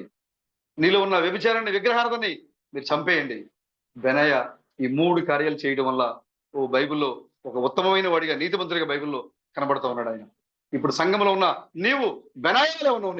నువ్వు ఎలా ఉన్నావు అంటే సొలొమోను రాజ్యంలో శత్రువులు లేకుండా చేసే అధికారంలో కలిగి ఉన్నావు. ఇప్పుడు నీవు సొలొమోనుకి శత్రువులు ప్రతి ఒక్కరిని కూడా ఈ బెనాయా ద్వారా చంపించేశాడు. నేను అదోనియా చంపేశాడు, ఆ యొక్క యోవాబుని చంపేశాడు, షిమేని చంపేశాడు. వాళ్ళ ముగ్గురే కాదు, సొలొమోనుకి వ్యతిరేకంగా ఎవరైతే శత్రువులు ఉన్నారో వాళ్ళందరినీ కూడా నాశనం చేశాడు. సేనాధిపతి సొలొమోను యొక్క సేనాధిపతి. సొలొమోను యొక్క రాజ్యాన్ని సమాధానంతో స్థిరముగా ఉండడానికి ముఖ్య పాత్ర వహించిన వాడు ఎవరంటే బెనాయా. ప్రభు ఈ లోక రాజ్యాన్ని, ప్రభు రాజ్యాంగాను, ఆయన క్రీస్తు రాజ్యాంగాను మారిపోబోతున్నాయి. దానికి పునాది వేయడానికి దేవుడు ఈ లోకానికి దిగి వచ్చాడు. ఆ యొక్క బాధ్యత ఎవరికి అప్పగించాడంటే నీకే అప్పగించాడు ఆయన. ఈ లోకంలో ఉన్నటువంటి అమోరీలను, అమాలేకీలను చంపే అధికారాన్ని దేవుడు నీకు ఇచ్చాడు. ఈ లోకమున్న లోపల దాగిన సింహాన్ని చంపే అధికారాన్ని దేవుడు నీకు ఇచ్చాడు. నీళ్ళు ఈ లోకంలో ఎదురుగా అందంగా నిన్ను ఆకర్షించే ఈ లోకాన్ని చంపడానికి, దుడ్డుకరనే వాక్యాన్ని తీసుకొని దాడి చేయడానికి దేవుడు నీకు అధికారం ఇచ్చాడు. కాబట్టి మీరు నిజమైన బెనాయాల వల్లే ఉండండి మీరు. ఎందుకంటే ఈ బెనాయా సొలొమోను రాజ్యంలో సైన్యాధిపతిగా ఉన్నాడు. ఈ బెనాయా వాక్యంలో పరిపూర్ణమైన వ్యక్తిగా బైబిల్లో కనబడుతూ ఉన్నాడు. ఈ బెనాయా దావీదు రాజ్యంలో ఒక స్థానంలో ఉన్నాడు, సొలొమోను రాజ్యంలో అధికారం కలిగిన సేనాధిపతిగా ఉన్నాడు. మనం ఇప్పటివరకు ఈ లోకంలో ఎలా ఉన్నామంటే ఒక స్థానంలో ఉన్నాం. మనం కూడా మిగతా వాళ్ళ మాదిరిగానే మనం చనిపోతామో, వెళ్ళిపోతామో, ఈ లోకంలో ఉండవు అని మనం అనుకున్నాం. కానీ సొలొమోను ఎప్పుడైతే గీహంలో మనం అభిషేకం చేసుకున్నామో మన పొజిషన్ మారిపోయింది. మన పరిపూర్ణమైన అధికారం ఇచ్చాడు సొలొమోను. శత్రువులను చంపే అధికారం ఇచ్చాడు ఇప్పుడు ఆయన. ఎవరు శత్రువుల్ని? ఈ లోకంలో ఉన్న సొలొమోను శత్రువుని. ఎవరు సొలొమోను శత్రువు అంటే? సాతాను చంపే అధికారాన్ని దేవుడు నీకు ఇచ్చాడు. యెజబెల్ చంపే అధికారం దేవుడు నీకు ఇచ్చాడు. ఆయన ఆజ్ఞేశాడు, యెహూ నా పక్షంలో ఉన్నవారా పిలిచాడు ఆయన. అక్కడ పైన ఉన్నాడు, చిత్తం అన్నారు. వెంటనే అక్కడ నుంచి తోచండి ఆ ద్రోహిని. వాళ్ళు ఏం చేశారు? అక్కడి నుంచి కిందకి పడదోసి ఏం చేశారు? గుర్రాలతో తొక్కిచ్చారు. యెజబెల్ యొక్క అరికాళ్ళు, అరిచేతులు తప్ప మరేమీ గుర్తుపట్టలేనంతగా శరీరం ఛిద్రం అయిపోయింది. వాడు భోజనం చేసిన తర్వాత యెహూ అన్నాడు, ఆ ద్రోహి యొక్క రాజకుమార్తె ఏమైనా కూడా ఆమె రాజకుమార్తె కాబట్టి ఆ శరీరాన్ని తీసుకెళ్ళి మీరు పాతి పెట్టండి అని చెప్పినప్పుడు వాడు తీర చూడటకు అక్కడేముంది? అరిచేతులు, పాదాలు తప్ప ఏమీ లేవు. ఎవరు చంపింది? యెహూ ఆజ్ఞతో యెహూ యొక్క సైన్యం చంపేసింది. హల్లెలూయా. ఇప్పుడు సొలొమోను యొక్క ఆజ్ఞతో మనము సొలొమోను యొక్క శత్రువులను యెజబెల్ని మనం చంపబోతున్నాం ఇక్కడ. కాబట్టి ఆ బెనాయా సొలొమోను యొక్క సైన్యంలో సేనాధిపతిగా ఉన్నాడు. శత్రువును చంపే అధికారాన్ని పొందుకున్నాడు. ఈ బెనాయా మరి తనలో ఉన్న వ్యభిచారాన్ని చంపేశాడు, తనలో ఉన్న వ్యామోహాన్ని చంపేశాడు, తనలో ఉన్న విగ్రహాన్ని చంపేశాడు, తన లోపల దాగి ఉన్న లోతుల్లో దాగి ఉన్నటువంటి సాతానుని వెలికి తీసి చంపేశాడు ఈ బెనాయా. తన ముందు నిలబడినటువంటి శత్రువుల్ని, తన ముందు నిలబడిన ఈ లోకమనే ఐగుప్తుని దుడ్డుకరతో అనగా వాక్యంతో కొట్టి చంపేశాడు. మీరు కూడా వాక్యం అనే దుడ్డుకరం తీసుకుని మీ ఎదురు నిలబడిన ఈ లోకపు అందాన్ని, సౌందర్యాన్ని, ఈ లోకంలో మిమ్మల్ని ఆకర్షించే ప్రతి దాన్ని మీరు దుడ్డికరతో మీరు కొట్టి చంపండి. మీ లోపల లోతుల్లో, మీ హృదయ లోతుల్లో దాగి ఉన్న గర్జించు సింహాన్ని వెలికి తీసి మీరు చంపండి. దాన్ని 2 దవడలు చీల్చి మీరు దాన్ని చంపండి. ఎక్స్పీరియన్స్ బ్రదర్ అది. చెప్పాడు దావీదు. ఏంటి నీకు అధికారం, నీకు ఎక్స్పీరియన్స్ ఏముంది అని అడిగినప్పుడు, సౌలు అడిగినప్పుడు ఏం చెప్పాడు? నా గొర్రెలు ఎత్తుకుని పోతున్నప్పుడు ఒకసారిగా ఎలుగుబంటి నేనేం చేశాను? దవడలు తీసి చంపాను నేను. మరొకసారి అనగా ముందుగా ఏమొచ్చింది? కృష్ణంగా చెప్పారు. ఎలుగుబంటి దేనికి సూచనగా ఉందంట? వ్యాధులు, బాధలు, సమస్యలు, దుఃఖాలకి, అది శోధనలకి సూచనగా ఉంది. మరొకసారి సింహం వచ్చింది, వాడు సాతాను. ఒకసారి వ్యాధుల్ని, బాధల్ని, సమస్యలు జయించాడు దావీదు. మరొకసారి ఎదురుగా నిలబడినట్టుగా ఆ యొక్క సాతాన్ని జయించాడు. చివరిగా కడపటి శత్రువు మరణము ఎదురుగా నిలబడింది అక్కడ నదికి అవతల పక్కన. గొలియాతును జయించాడు ఆయన. చెప్పాడైనా? ఇప్పుడు మీరు కూడా చెప్పాలండి.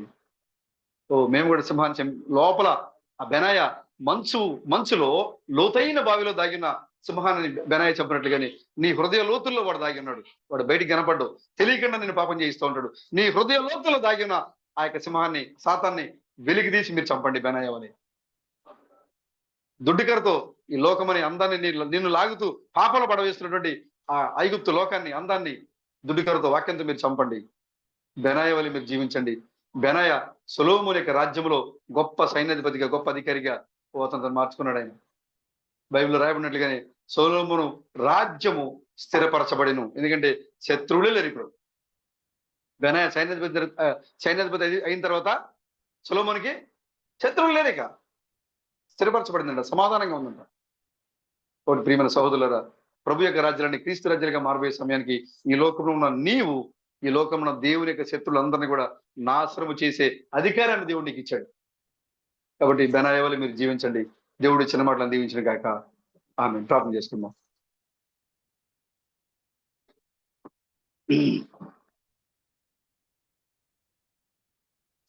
మనందరం లేచి నిలబడి ఒకరి చేతులను ఒకరు పట్టుకుంటూ ఆచారంగాను, ముభావంగాను, ఎందుకంటే నువ్వు సోదరు యొక్క చేతులు పట్టుకున్నప్పుడు ఒకరిలో ఉన్న ఉన్నత గ్రహం శక్తి మరొకరికి ఆవరించినట్లుగా, ఒకరిలో ఉన్న సహవాసము మరొకరికి ప్రవేశించినట్లుగా, ప్రేమతో, సహవాసంతో, విధేయతతో మనం ఒకరి హస్తాలను ఒకరు పట్టుకుందాం. వినయముతో, దయతో, సాత్వికముతో, ఓ సహోదరుడా, ఓ సహోదరి, మనలో ఉన్న దేవుడు గొప్పవాడు. మనల్ని దేవుడు గొప్ప స్థానానికి తీసుకొచ్చాడు. మనలను గొప్ప స్థితిలోనికి, ఉన్నతమైన స్థితిలోనికి, 7వ మెట్టులోంచి రాజు గృహంలోకి ప్రవేశపెట్టినటువంటి దేవునికి స్తోత్రం కలుగును గాక. స్తోత్రం, స్తోత్రం, స్తోత్రం, స్తోత్రం, స్తోత్రం, స్తోత్రం, స్తోత్రం,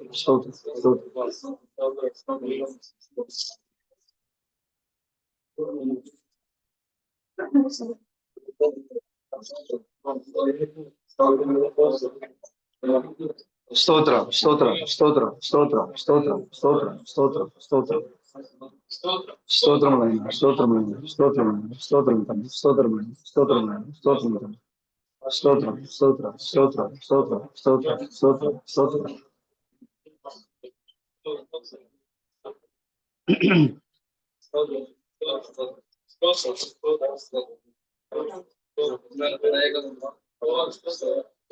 హల్లెలూయా. స్తోత్రం, స్తోత్రం, స్తోత్రం, స్తోత్రం, స్తోత్రం, స్తోత్రం, స్తోత్రం, స్తోత్రం, స్తోత్రం, స్తోత్రం, స్తోత్రం, స్తోత్రం.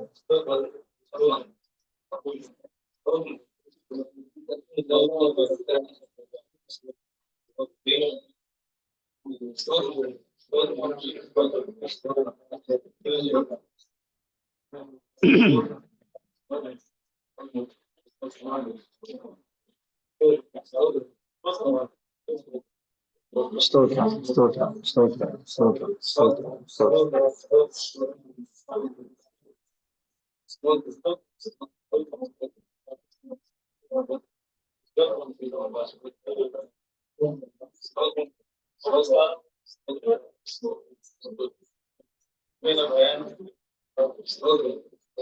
మహాపరిశుద్ధుడైన మా ప్రభువా, సర్వోన్నతుడా, మీకు వందనాలు స్తోత్రములు.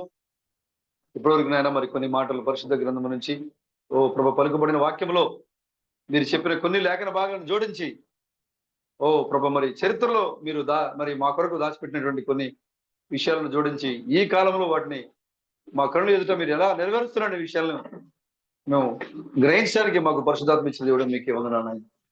ఓ ప్రభా, మాకు మాదిరిగా ఉండ కొరకు అనేక మంది పరిశుద్ధుల యొక్క జీవితాలను నలగొట్టారు. అనేక మంది పరిశుద్ధుల యొక్క జీవితాలను మా ముందు పెట్టించారు నా ప్రభువా. ఓ వాటిని చూసినప్పుడు ఓ ఆ యొక్క మాదిరిలో మమ్మల్ని మేము చూసుకుంటూ ఉన్నందుకు, మేము గ్రహించడానికి చేస్తూ ఉన్నందుకు మీకు వందనాలు చెల్లిస్తున్నాం. ఓ ప్రభు, మరి అదోని యొక్క పట్టాభిషేకంలో సాదోకు లేడు, నాతాన్ లేడు, బెనాయా లేడు, సొలొమోన్ లేడు. కాబట్టి అది పరిశుద్ధంగా జరిగే పట్టాభిషేకం కాదని అర్థమైపోయింది. అదేవిధంగా యేసుక్రీస్తు వెళ్ళిపోయిన తర్వాత అదోనియా ఈ లోకానికి వచ్చాడు. నైసియా 320 సంవత్సరంలో అదోనియా తనను తాను రాజుగా చేసుకున్నాడు, తను పట్టాభిషేకం చేసుకున్నాడు. నైసియా 320 సంవత్సరంలో జరిగిన ఆ పట్టాభిషేకంలో అదోనియా పట్టాభిషేకంలో ప్రవక్త లేడు, ఏలియా లేడు, పెళ్లి కుమార్తె లేడు, క్రీస్తు లేడు. ఆ పట్టాభిషేకంలో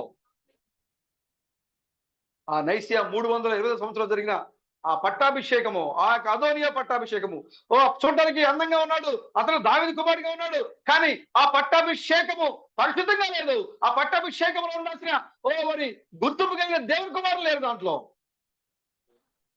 కాబట్టి అది అపవిత్రమైందని మీరు చెప్పారు మా ప్రభువా.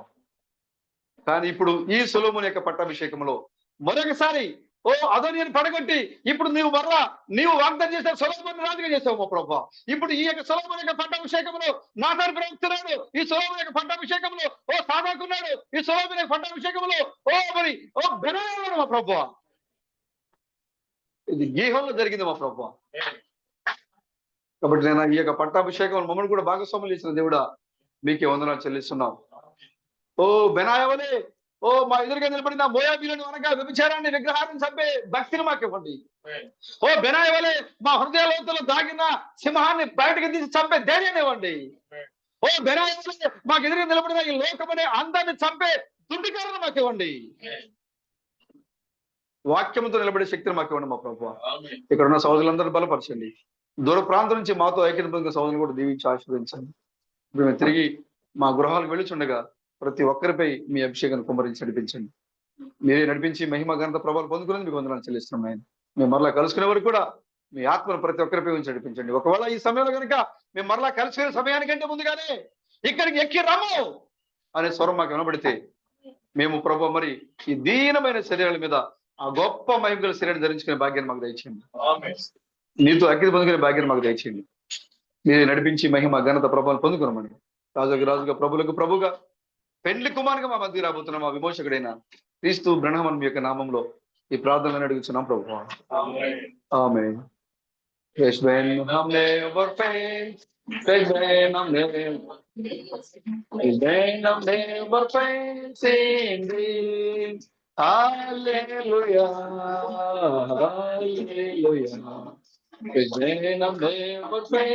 in this. It's coming very soon. It's coming very soon. It's coming very soon in this. Hallelujah. Hallelujah. It's coming very soon in this. నా యెహోవాను సన్నిధించుము, నా అందరి సమస్తమైన పరిశుద్ధమును సన్నిధించుము, నా ప్రాణమయ యెహోవాను సన్నిధించుము. ప్రభువును విమోచకుడైన క్రీస్తు బిడ్డం చేసిన ఉపకారములు దేనిని మరువకును. ఆమేన్. ఆమేన్. మన రాజులకు రాజును, ప్రభులకు ప్రభును, మన పెళ్లి కుమారుడైన క్రీస్తు బ్రహ్మ యొక్క కృప, సమాధానము ఇక్కడ నిలబడిన పరిశుద్ధులకును, దూర ప్రాంతం నుంచి ఐక్యత పొందుకున్న పరిశుద్ధులకును, ప్రపంచ వ్యాప్తంగా ఉంటూ తమ తాము వాక్యములు అలంకరించుకుంటూ వాక్య పెళ్లి కుమార్తెగా అలంకరించబడుతున్న, సిద్ధపడుతున్న పరిశుద్ధులకును కృప, సమాధానము ఇప్పుడు ఎల్లప్పుడు సదాకాలము తోడేయండి, మనందరినీ నడిపించిన కాక. ఆమె ఆమె ఆమె. Glory to God. అందరికి వందనాలు సోదరులు. వందనాలు. God bless.